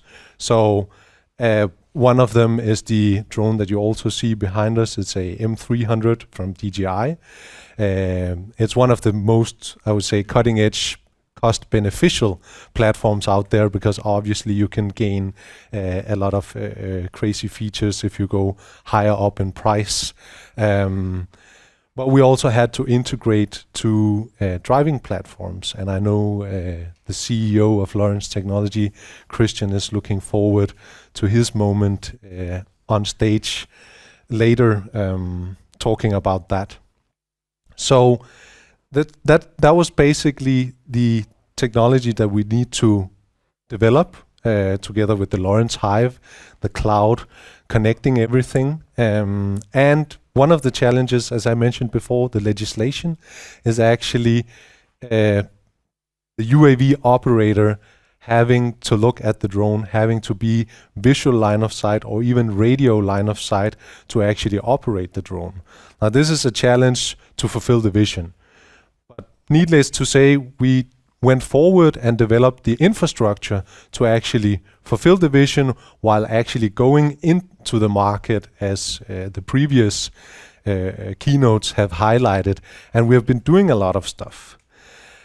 And in regards to the regulation and flying beyond visual line of sight or beyond radio line of sight, the helping hand came from the project FRED, which was part of the Danish Life Science Cluster project, where we had the opportunity to develop and showcase, which I will do in a moment, the first responder emergency drone. And because usually a first responder is in a situation. So when you fly with a drone, it's all about risk. So what are the risks from other manned aircraft, so the airspace, and what is the risk on the ground for the people on the ground? But when you're a first responder, let's say a chief first responder in a certain situation, they have the legislation at their side to actually manage those risks. So if they want to send out a drone beyond visual line of sight to save life, they simply have to manage that risk against what's the chance of the drone actually failing and injuring someone. So that's why the first responders were kind of like the first step towards fulfilling the vision that our founders had. And when I move forwards now to showcase you, or to show you what's actually going on, I have to underline that I'm not actually flying the drone. I am from here, but there's a pilot out there monitoring the airspace, monitoring the ground. So it's not that I'm a first responder saving life right now, but I will be able to switch over to our system. And the attentive attendee, at least here, as Søren also mentioned, has probably seen the Lorenz Hive with live operations from the M300 already running for the entire day, and it will continue. Make sure to follow that when all the keynotes are done, because there will probably be showcased some other exciting stuff on that specific screen.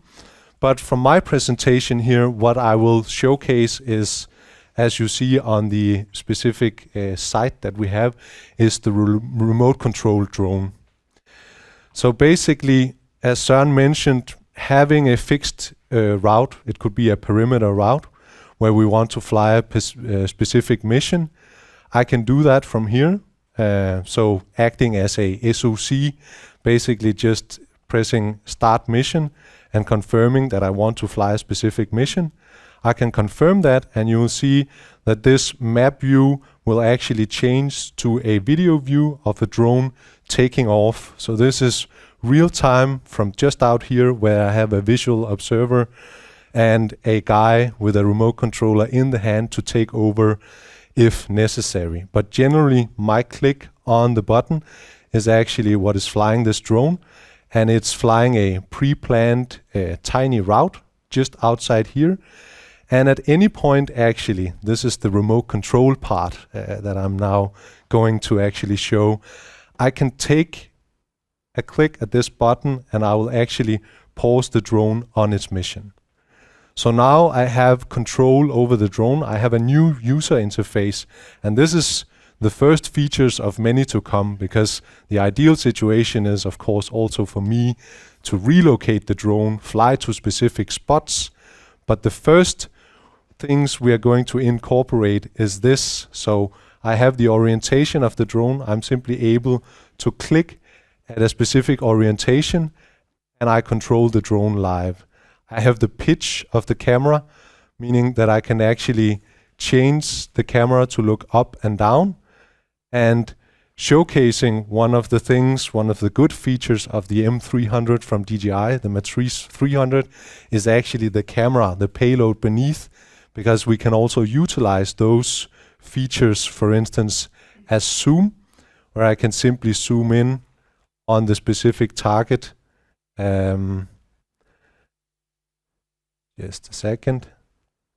And we can actually see if there's occupants of this illegally parked vehicle, or if it's actually just parked there in order to for us to showcase. I can't leave my drone hanging, so what I'll do next, I'll simply shut the remote control down, and the drone will continue on its route. Now, so I talked about visual line of sight, which I'm obviously not with the drone. That's why I have a visual line of sight pilot standing by. But there's also radio line of sight. So the thing is that when the Lorenz AI link is on top of the drone, you're actually able to fly the drone beyond radio line of sight from the M300 remote controller, which means the second part of our remote control package, let's say, that we needed to develop, is this lovely red button up here that is basically a return to home. So this means while your drone is flying away from the DJI controller, flying all the way, you can actually hit the return to home, and via the AI link, you will basically return to home with the drone directly. So that's the parts of the remote control drones that Important if we you're add out now. there and there's a chopper coming in and you need to return and you do not have the remote in place. Okay, thank you very much, Anders. Thank you for Søren. introducing. Could you switch back?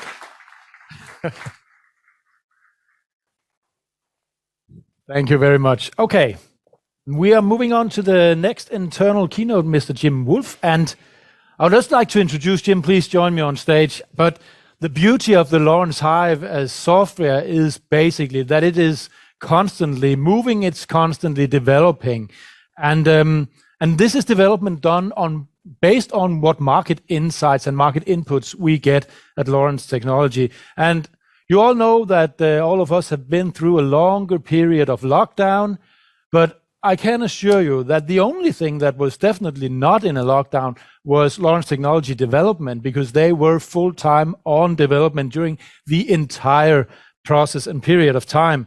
But Jim, as CTO, you have the chance now to update people on the latest achievements on the system and also new features. So Jim, I'll leave the stage to you and I'll come and bug you at the end in approximately 13-14 minutes. I'll try to make it work. So I've been given the impossible task of showing you guys what we've done the last year, and I have 12 minutes to do it. So I can't go through all that, obviously, and I have to pick a couple of things here. So I'll do that. So again, I'd start off with what has happened since the last Drone Summit. And I want to present a few numbers because I think those are really interesting here. So I'll go right into it. So a few statistics since last time. So this year, or this last work year, you could say, we've done 20 releases of new software. We've also done 9 hotfixes. And every time we do that, that means we're providing new functionality or bug fixes to the customers. So that actually makes it, if you count sort of how fast we do that, that's a release every 2.6 weeks. We do a new release. We like releasing often because it provides a lot of confidence in our system and in our sort of the workflow about releasing the software, and that the infrastructure that it goes to works and all those things. So we want to provide that new features and so on to the customers fast, and that's why we have this cycle of releases. That also means that if we get feedback from the customers, which we really like to do because the customers are really important to us, so we can implement that feedback fast and get it out there right away. So that means we've actually completed 273 work items, as we call them in our system. And again, all of those were either bug fixes or new features. Our system has actually also had an uptime of 99.99%, which is an incredibly hard number to get if we sort of put it into the opposite terms. That means we've only had a downtime of 300 minutes for a whole year. And that's not a work year, that's the full year, only 300 minutes. Those were actually the times that we released software. So that's the only downtime we have, is when we're releasing software. And that's also something that we could alleviate, but right now it doesn't affect the customers when we're releasing that software, because we monitor if the system is in use and then we deploy the software when it isn't. Then we've also, as Microsoft pointed out here, where we have they've helped us a lot with our cybersecurity. So we've actually implemented something in front of all the hives, which is a cloud component that helps stop a lot of cyber attacks towards the system and a lot of bot attacks. The threat out there is real, as I like to say, and that means that various systems are always getting attacked by bots, hackers, and so on. But actually, we've prevented tens of thousands weekly cyber attacks after implementing this system in front of the hive. Another benefit of that is also that actually when we do have to go in and figure out, oh, there was some sort of error that we had to diagnose, that doesn't get drowned in all the other things that these bots might send at our system. So it's much easier for us to find these things and fix them. This is just, you don't have to read all this, and I'm not going to go through it either, but I just wanted to sort of show all the things that we actually did. I went through our release notes and picked up the major points that we had from in there. So all these are the features that we've done the last year. And if anyone's interested, I can give you the slides afterwards. But I just wanted to point out again, one of these points that we implemented is around cybersecurity. So our system communicates and is encrypted end to end. That means that all the communication from the drone, when we send messages from the AI link to the HIVE, which is what you just witnessed in the demo that Anders did, those messages are encrypted all the way. We call that in transit, so data in transit is encrypted. But also data at rest, when the data arrives and we save a video from a flight, that's also encrypted. And that means that you're sort of safe the whole way around, and that's also something that the cloud helps us to achieve. We try to also put things as close to the customer as possible. As it was mentioned, we don't yet have a data center in Denmark, so we can't provide what's called data sovereignty here in Denmark yet, but that will be coming. But we try to put the data as close to the different customers in their country, if there is a data center there, as possible.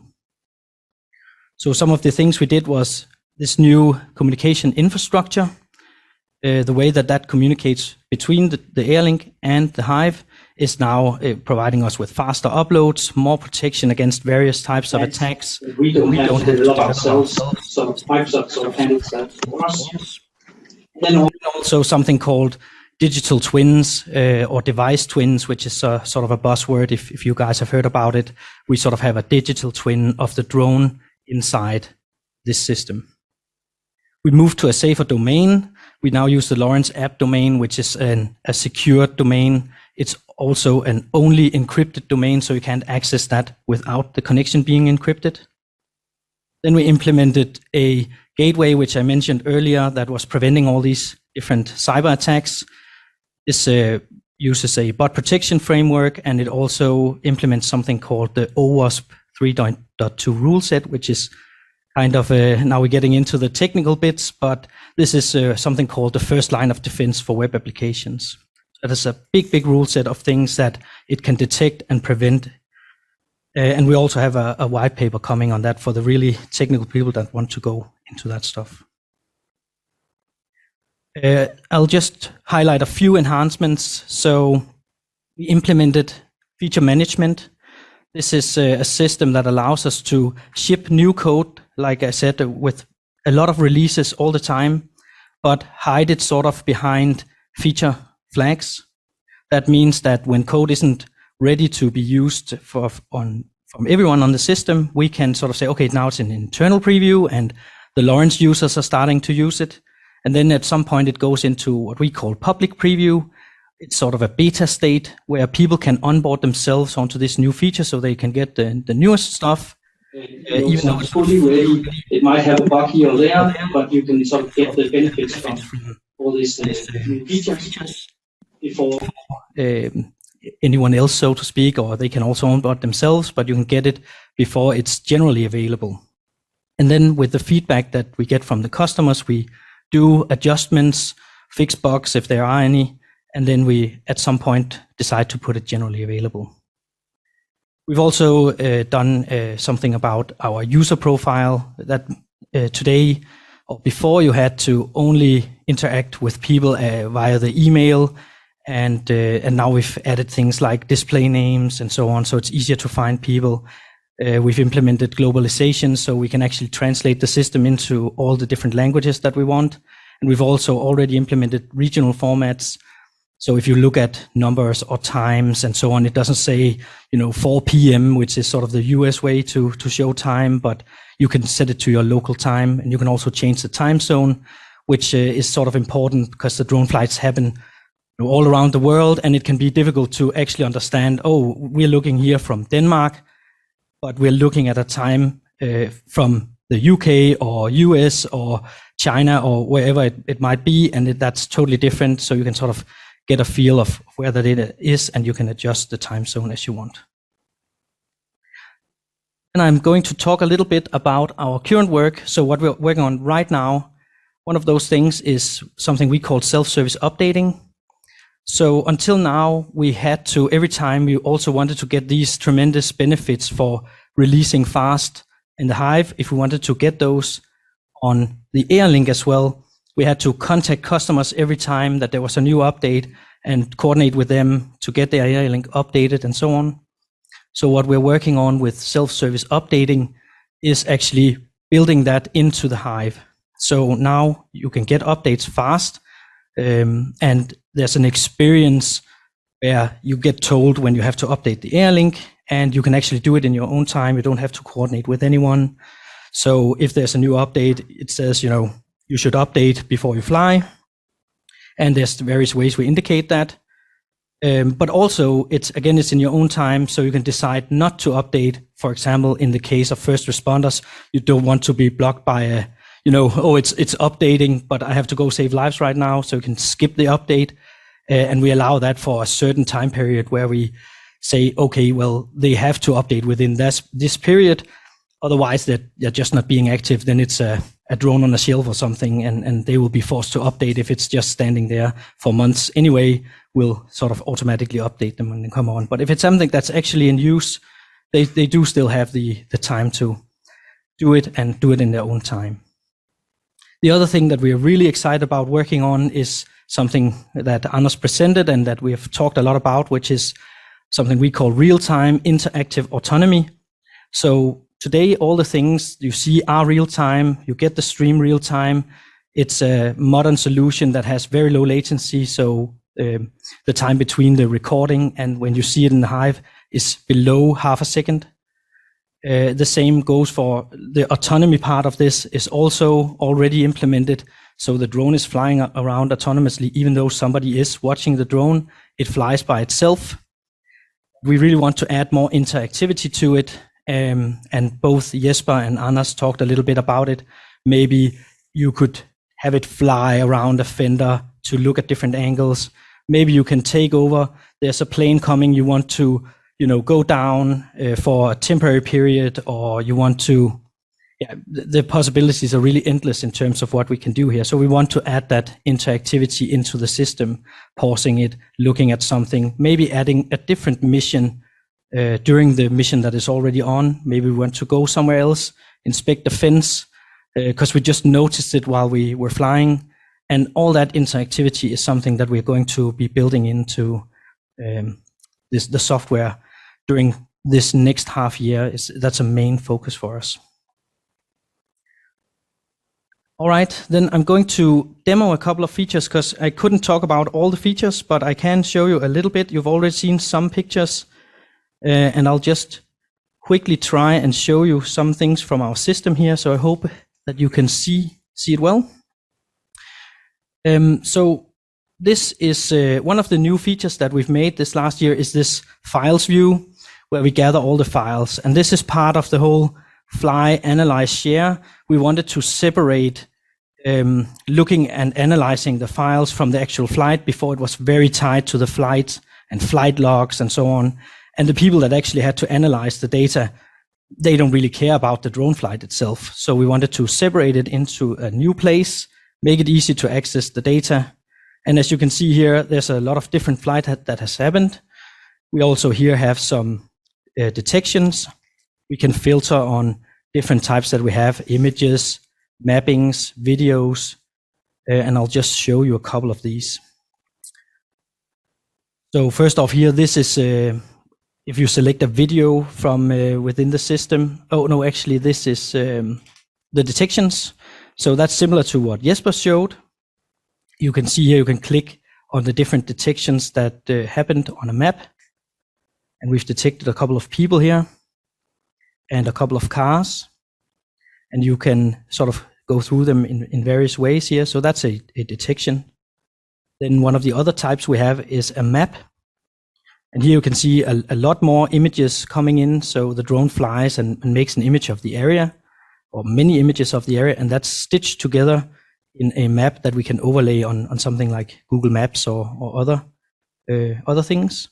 You can again click the actual, a new feature is also that you can click the different images here, and you can actually see the ground truth, the real image that was used for this processing. You can switch it around if you want to see it in a larger setting. The image viewer also is new and can sort of zoom really close in on these different images. And just to show you sort of some of the fun about this mapping feature. So here we have this is a map that was done a couple of days ago of the site that we are at today. But I also imported a map from back in February. And this map, I guess, are we not live here with this one? Oh, there it is. So this map is definitely very different because you can see that here it was snowing everywhere. And you can sort of go between these maps and see, oh, this is how it looks today. This is how it looked back then. That's something the harbors also use to look at the areas that they lease out to see how the activity is on those areas. And you can do it, go back and forth. The last thing I wanted to show was also the video here. So this is a normal video that comes in from a flight. And we can actually make incidents, as you've also heard, on videos and images and all these things. And you can see here at the bottom, there's actually a couple of lines that might be really hard to see, but there's a red line here, a blue line, and a yellow line. That's times in the video where there was an incident created. So I can sort of go to the incident by clicking it down here in the corner, and it'll jump between those places where I had incidents. And I have another one here where we have several incidents that we can go through that were created. So for example, this incident was clearly the drone taking a selfie, as you can see here in the top of the car. And then we have an observation here with a missing rain cover on this thing here. And yeah, you can imagine how you can fly around, look down the chimney and whatever you want to do. And then we can generate a report from that for someone to go and fix it. The report here has an overview of the different incidents that were created. And you can go down and see the image of the specific incident and also a closer map of where that area is so the person can find it in real life. Yeah. I think that's what I had. Thank you very much, Jim. Let's give Jim a hand for introducing. And sorry that I had to bug you, Jim, but we are on a tight schedule. And but thank you. I could go on for several hours. And I have a lot of questions on my sheets here, but I'll leave them for now because we're a bit overdue time. So we'll try and move on fast to the next. But thank you, Jim. Next on stage with us is once again Kristian Skaarup, our CEO, and Lorenz Technology is basically known for being what we call drone agnostic. So as long as the drone is able to carry the AI link, we can integrate to it and we can use the system, the Lorenz Hive and the AI link, as you have been shown here today. And I think the upcoming presentation underlines this, because just imagine what you could do if you could combine the use of a flying drone with that of an outdoor driving drone on the same system, the Lorenz Hive. Kristian, I'll move fast out of stage and leave the stage to you, and I will be back in about 14 minutes. Yes, that's okay, Søren. I'll try to do this short, even though this is what I've been looking forward to all day. Because we are an innovative company, and what we really like to do is to show new stuff and develop new stuff. And this is actually something extra that we have put on today, and I'm really, really excited to show it to you. And it's actually a world premiere. So what you will see today is something completely new that we haven't shown before. We haven't shown it to anybody before today. And what I'm going to reveal and show you today is what's new within perimeter patrol. And that is the Lorenz Robot Guard. As you might have seen over the past slides that has been showcased today, We have had this drawing and we have had this solution and this vision of controlling drones. But at the same time, there has always been a small icon down here saying, we also want to control driving robots. And that's what we're going to see today. And to do so, to introduce the Lorenz Robot Guard, I would really like to have somebody to help me here on stage. So please, if you would welcome Lars Hansen from Capra Robotics. Capra Robotics is our strategic partner on developing the Robot Guard. And we've been working closely now with Capra Robotics for some years to actually develop this product and being able to showcasing it today. I have Lars by my side now, and I would like to draw your attention to the corner over here, because what we will be having present on stage now is the foundation of the Lorenz Robot Guard. This is the basics. This is the platform that everything is based upon. And Lars, I'll just give you the chance to quickly introduce the robot and what's new on the Capra P5. Thanks a lot, Kristian. And before doing so, Kristian, I would actually like to start by saying thank you for inviting Capra Robotics today to give us a chance to present our contribution to the Lorenz solution, the Lorenz offering. And also thank you for you and your team for an excellent cooperation over the last couple of years. And then I have to give you credit for excellent timing, you know, keeping the best to the very end. That's the way to do it, absolutely. A few keywords on the robot from our side. Features, characteristics of robot is that, you know, it enables truly autonomous operations on the ground, which I think is the most important point. On top of that, it's an extremely agile and maneuverable unit. I don't think you will see anything being as agile and as maneuverable on the market today. It's all weatherproof. It's IP65 rated. So of course designed for all kinds of environment, also harsh environment, and thereby being able to support the operations running also with the drones today. And then what I think is also extremely important in order to support the Lorenz solution is that it has a very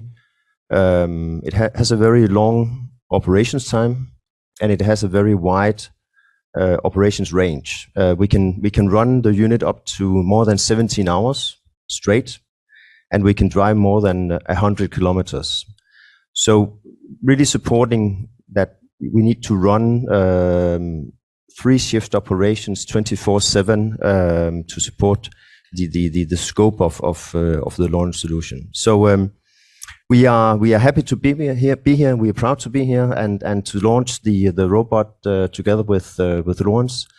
We have started up series production and scaling up production. So doing our best to be able to meet the requirements in the coming time. Thank you. Thank you, Lars. Yeah, I think they'll just adjust the sound now. So please bear with me if it's a bit loud or too low now. I'll just try to introduce to you now how it actually works, how the system works. As you have heard over the day today, the basic or one of the basic points of the Lorenz system is the Lorenz AI link. And as you see up here, we have the Lorenz AI link mounted on a drone. And on your right-hand side, you will see the AI link mounted on the Lorenz robot, the robot guard. You can see it in the middle. It's based out there, and it also means that it is actually connecting to the Lorenz cloud platform. So you can operate now both in air and on ground robots within the Lorenz Hive. To give you a bit of background on how has this developed over the years, because actually a driving robot that can operate in all kinds of terrain and in all kinds of weather doesn't just show up from one day to the other. So those of you who were here back in 2019 actually saw the first version or the first prototype of the robot. It is also based over here, so you can go and have a look in the museum over here. We also have the second version over there called the P3. That was actually what we showcased in 2020, where we for the first time had real-time streaming directly from the robot.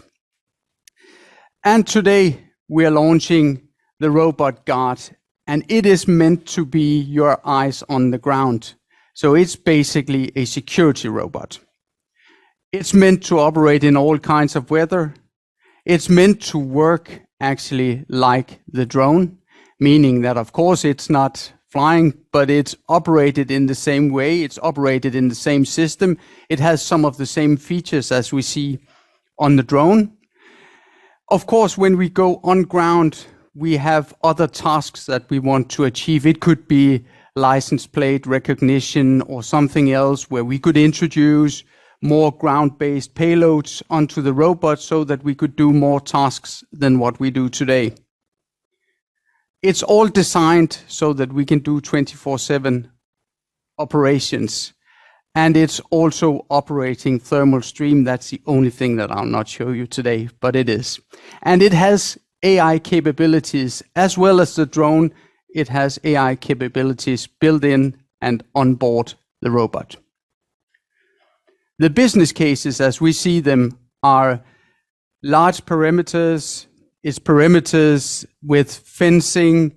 It could be airports, it could be prisons, it could be other facilities that need daily surveillance where you do not want to send out people all the time to look at your perimeter, but simply send a robot instead. And having the robot, as shown on the right-hand side here, operating throughout pre-planned routes, throughout the same way that you operate the drone. And now I'll do something very, very dangerous. I'll do the world premiere of the Lorenz Robot Guard live. So there might be something not working, but I'll do my best to try to make this work. Should be able to see now within the Lorenz system. I should be using the site called Driving Robot. If you just give me a second, I'll need to activate the robot. And actually, it's not this robot here that I'm activating, but I'm activating a robot that is on the grass just outside. And just to let you know also, you are of course able to go in a minute or later today and go and see the robot, how it's operating, how it's looking outside when it's in operation. As you can see now, I have the blue spot, I have the robot on the ground, it's active.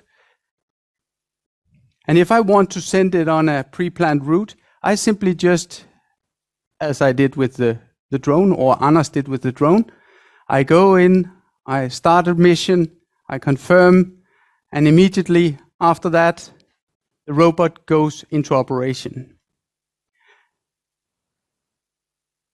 And as you'll see on the left hand or on your right hand side here, the robot will be operating, it will be following a route. And while it's following a route, and we do not have a security setup that we need to look into, I'll try to explain to you now how this works with the Lorenz Hive. Because actually, this robot that is on ground right now, you saw me activating it, and it responded immediately.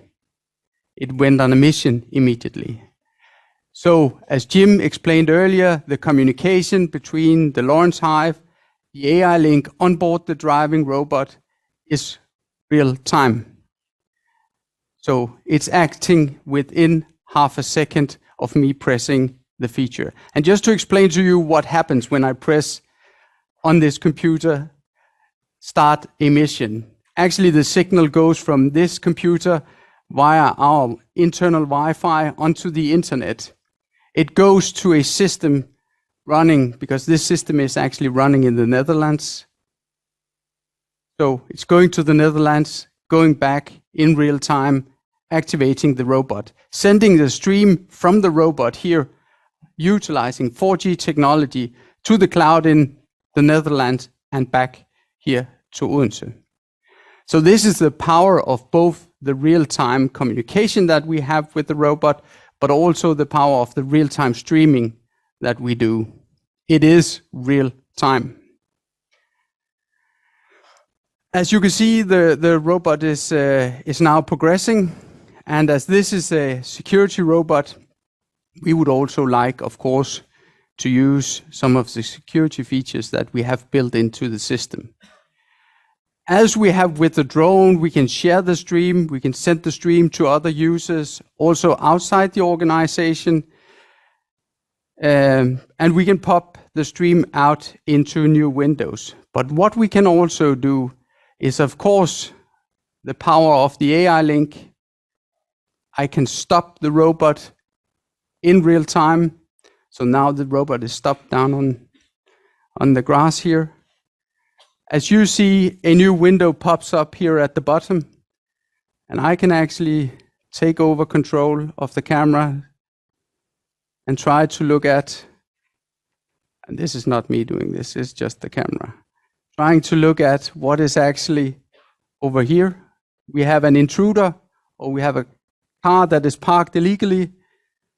I can, of course, zoom in and look at who parked that car illegally here. Might be myself today, but it could also be somebody else. And as you can see, I can zoom in, I can see the number plates on the car, and I can actually now say, yeah, that's fine, it's my car, you can go on. I can put the robot back on its route, and it will simply just, in real time, continue running, go to the home point, and over is the mission.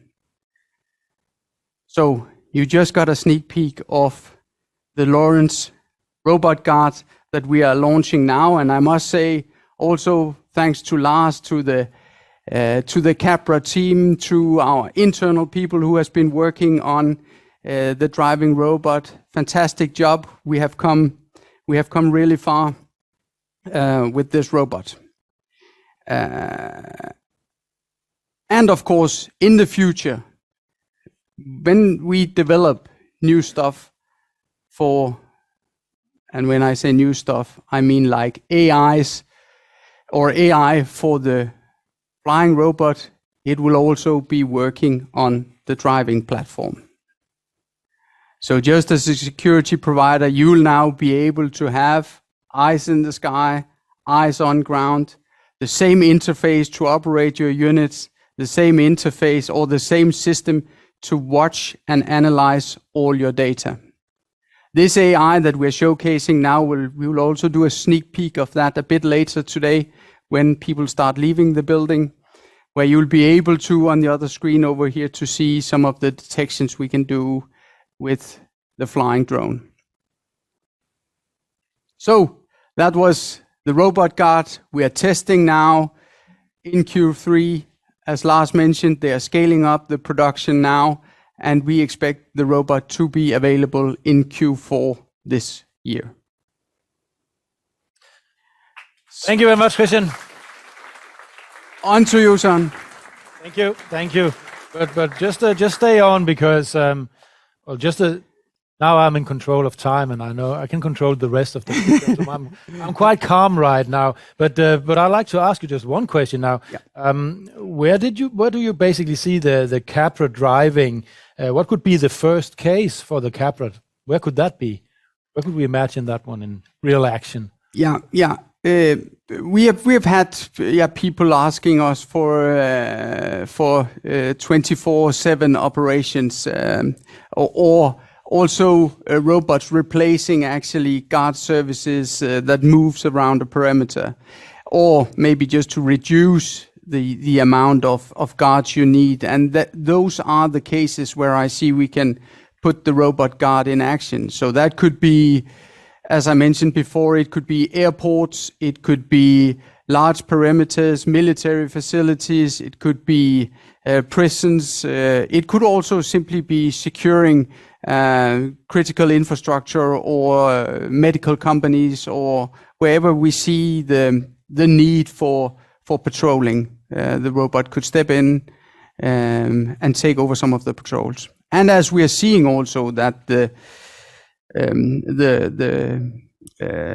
ease of getting new employees in is getting harder and harder in the guarding business. The robot could replace some of these workers and simply just stream to the control centers instead. Thank you, Kristian. Well, next up is Q&A. So what I would suggest is that bring up the external keynote speakers on stage to help taking the questions and answering. And once again, to our participants online, please make sure that if you have questions, you punch them in the Q&A. So we'll try and manage from here, taking questions in from the audience, both here at Lorenz Technology headquarters, but also from some of our online participants.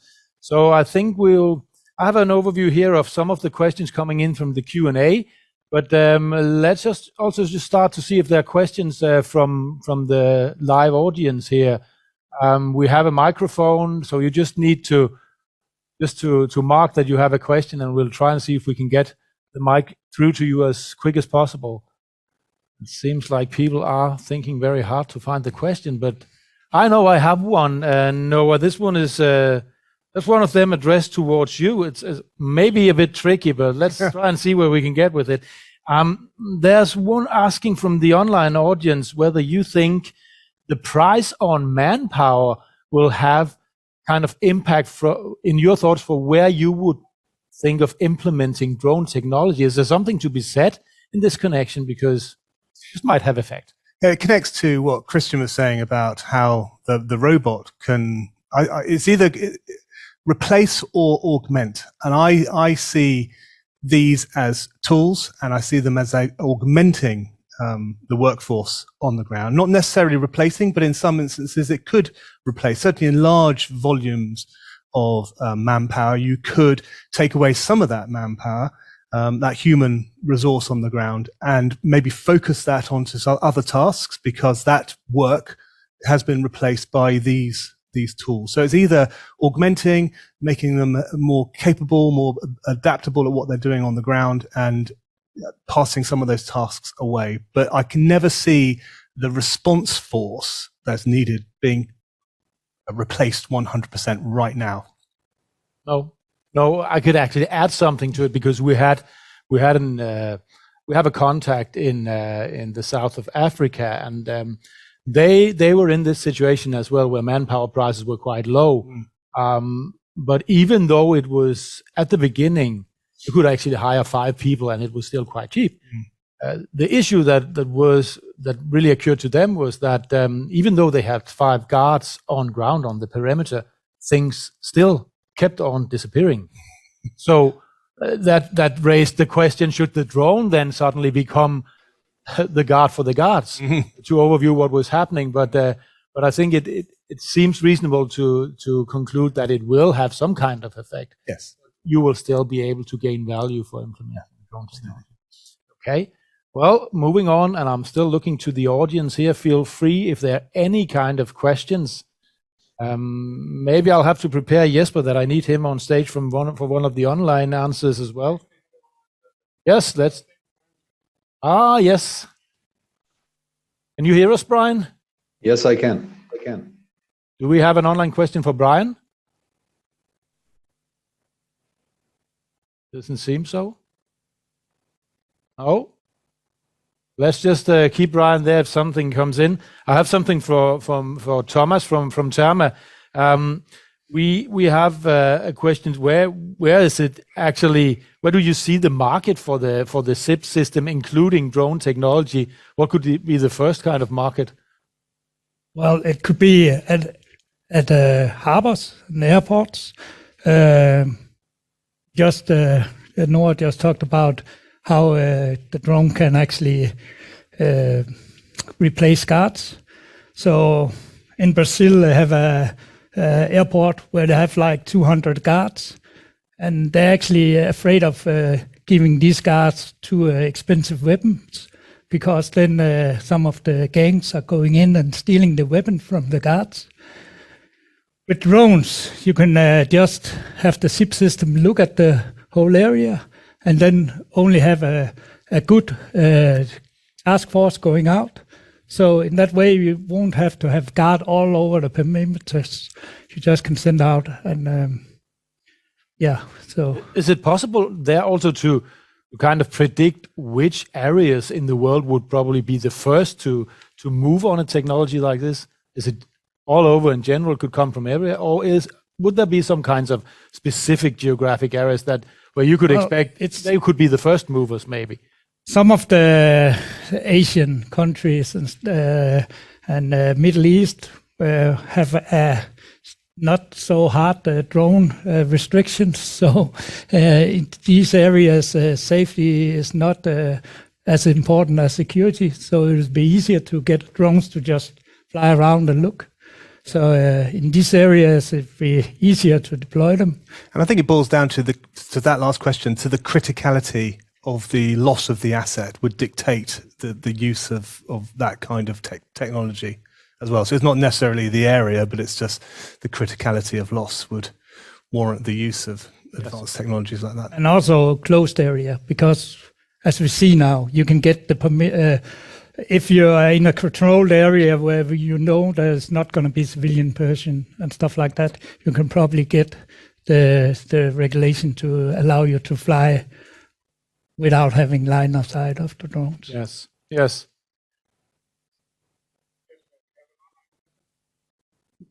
Yeah, we have an online question from Andre Becker. What happens if someone places a box in the way of the drone or the robot? Sorry, the robot.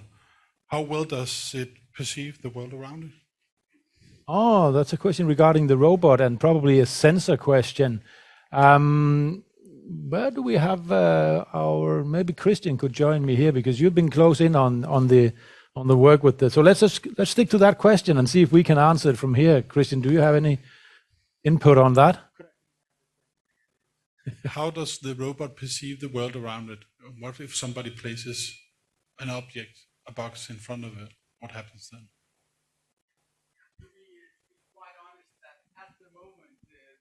Or some of the things that we are looking into and we are still developing. The robot will come both with what's it called?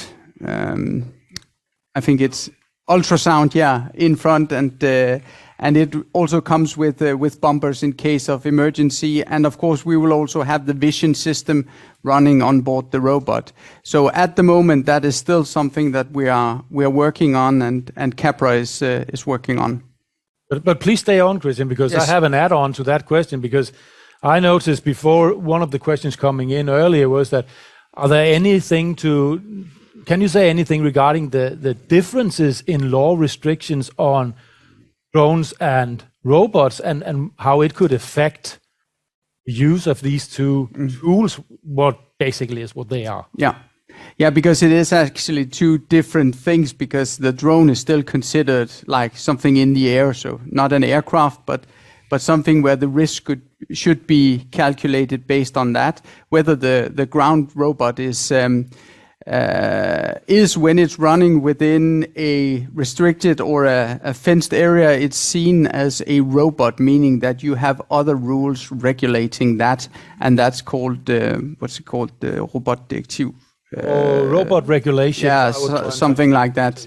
That is controlling that, and that's more about the safety features on board, that they should be on top, meaning that you should be able to stop it. It should have physical stops, it should have vision, or it should have other sensors making it stop if it comes close to people. Yes. So it's two different regulations. Yeah, and it seems only reasonable because the robot kind of has its surroundings in one level and the drone in several different levels below, same height, and also in higher altitudes from the rest of the air traffic. Okay, thank you very much. Did I see Jesper out there? Was he close by?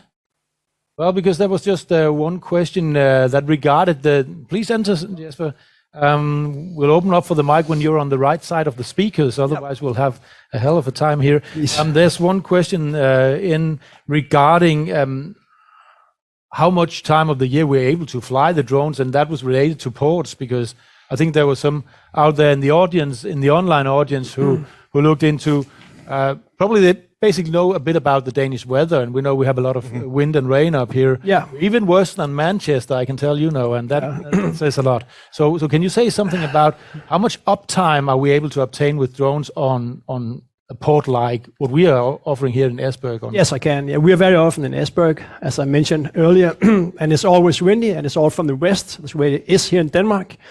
For the last 3 or 4 years, we've been flying in the port of Esbjerg. We haven't been canceling a single mission because of the weather. So I think, I think I can quite confidently say that it's very, I could say in this operation that we have, we use it and there's no problem. But the new modern drones as we use is the M300 at the moment, and so right now we don't see that as an issue. Thank you, Jesper. Regarding to the weather and the harsh weather conditions. Yes, and we can add to that we were part of a defense show recently here in Denmark, and on this particular day we experienced some very, very harsh weather with winds and rains, and we managed to get the drone up and flying. That was together with TERMA during a demo. But that was really harsh weather. I would say the drone was capable of following the car. It moved towards it, but I must say it moved even faster towards it when it had the wind in its back. But it still came up, and it was heavy rain, heavy winds, over 12 meters a second. So I think we have proved that it is a system that can be operated even in harsh weathers. Right now, the pilots at G4S, and of course they plan the operation with when it's possible to commence the flight, to perform the flights. But it's not an issue with the new modern drones. Did we have something from outside, Dennis? Yes. Well, we have a question from Andre Becker again. It's to Brian. How can you compare security between Microsoft Cloud and AWS? Ooh, interesting. Do we still have Brian online? Yes, I'm here. Sound is loud and clear? Yes. Perfect. So the question was around AWS versus Microsoft on security. Was that correct? It was a little bit low. That was correct, as I heard it. Yes. Okay. So firstly, I'm not an expert on AWS. I just think that has to be very clear. I can speak on the Microsoft side, and areas where we definitely differentiate in market.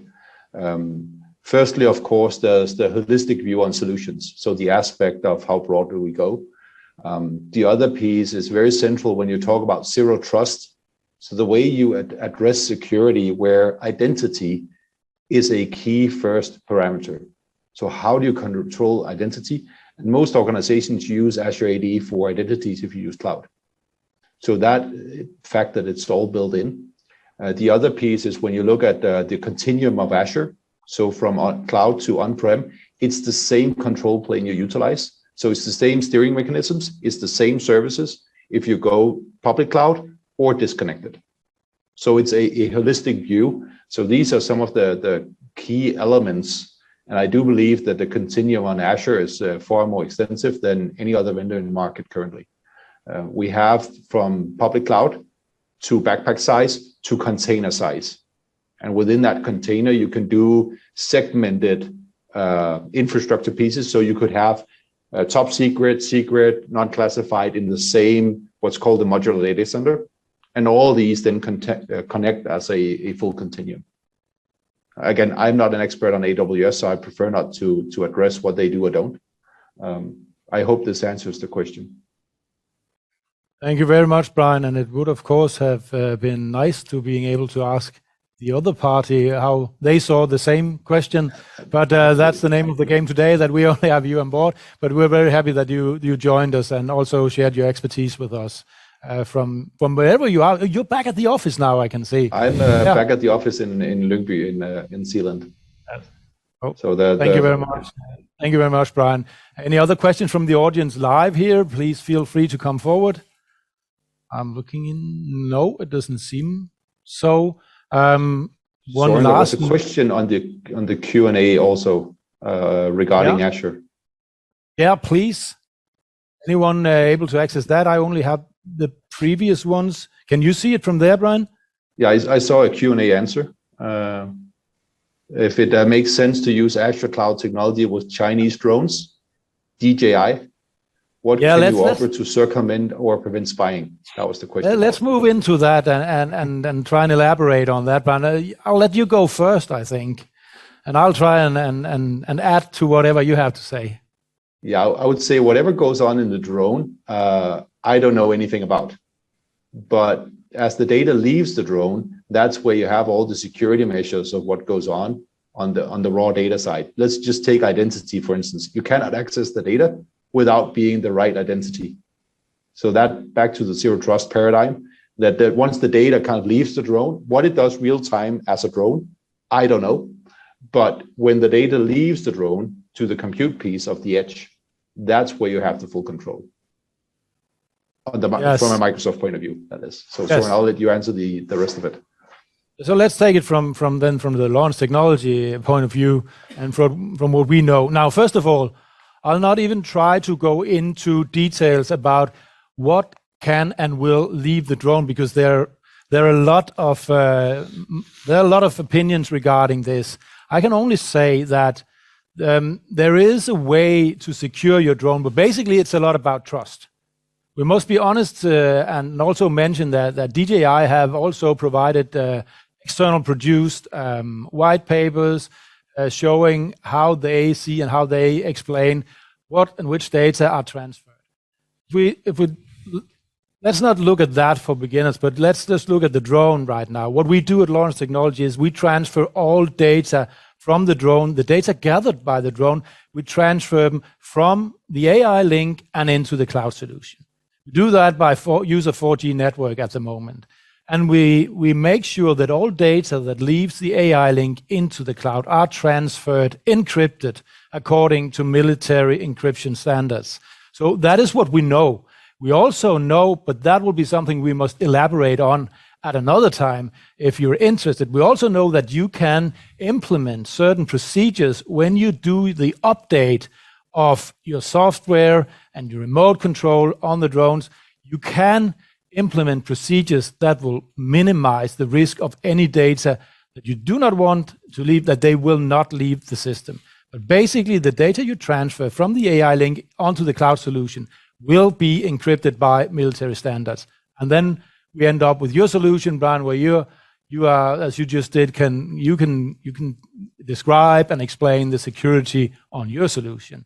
But this is basically back to what you mentioned in the beginning. It's all based on trust, and there have been a lot of examination being going on where you look into what is basically transfer in terms of data. And I can only say that what we transfer from the AI link onto the cloud solution is encrypted data. So I think that concludes it from this question for now. But we are happy to elaborate at any time. You can reach out to us also at Lorenz Technology and Brian Debel if you need further elaboration on that. We are closing in on the end. I have one question. It goes in the direction of you, Noah. Are you thinking of implementing drone technology with own operators, or will you be working with external operators flying the drones? What are your thoughts on that? I think, especially with the advancement of the autonomous drone, it could be a mixture of either. I think it gives a security solution more flexibility when they can operate it themselves, but I can see other instances or needs whereby you bring in outside pilots to pilot the drone. And until we can get around the line of sight issue and have the autonomous side where we don't need to observe the drone, when that comes, then I think that's going to open up a whole load new set of capabilities for the benefits that drones can bring. Thank you, Noah. Any further questions? No. Then I think I'll close the Q&A for now. Thank you, Thomas. Thank you, Noah. Thank you, Brian from Lyngby, from the office. Thank you for participating. Thanks to our internal keynote. I'll just sum up now, so please be seated. Thank you. We know that that time is crucial, and we have online participants. We must remember that. Everyone is on a tight schedule, and the best thing you can do when you do online webinars, hybrid events, is basically to, well, give back some time to the audience. Do not steal extra time if you can manage not to do so. So I'll just sum up for now. When we started out on the planning of the LHDS 2021, we had a vision at Lorenz Technology that was shared by all employees here. We wanted to bring in the right combination of internal and external keynote speakers to share their insights on technology and inspiring use cases. We hope from Lorenz Technology that you have been enlightened, even entertained today, and that you leave us with the feeling that this technology could and will bring value to your business.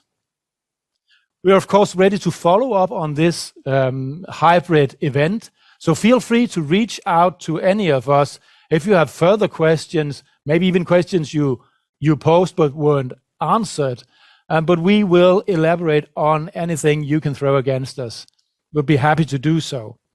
And from here, a warm thanks to our external keynote speakers, Noah, Thomas, Brian.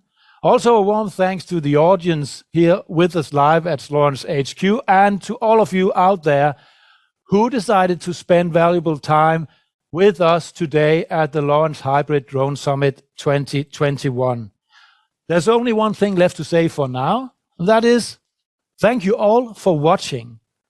We hope to see you all again on the, well, whatever it will be, maybe the LHDS 2022, but hopefully sooner. Thank you very much.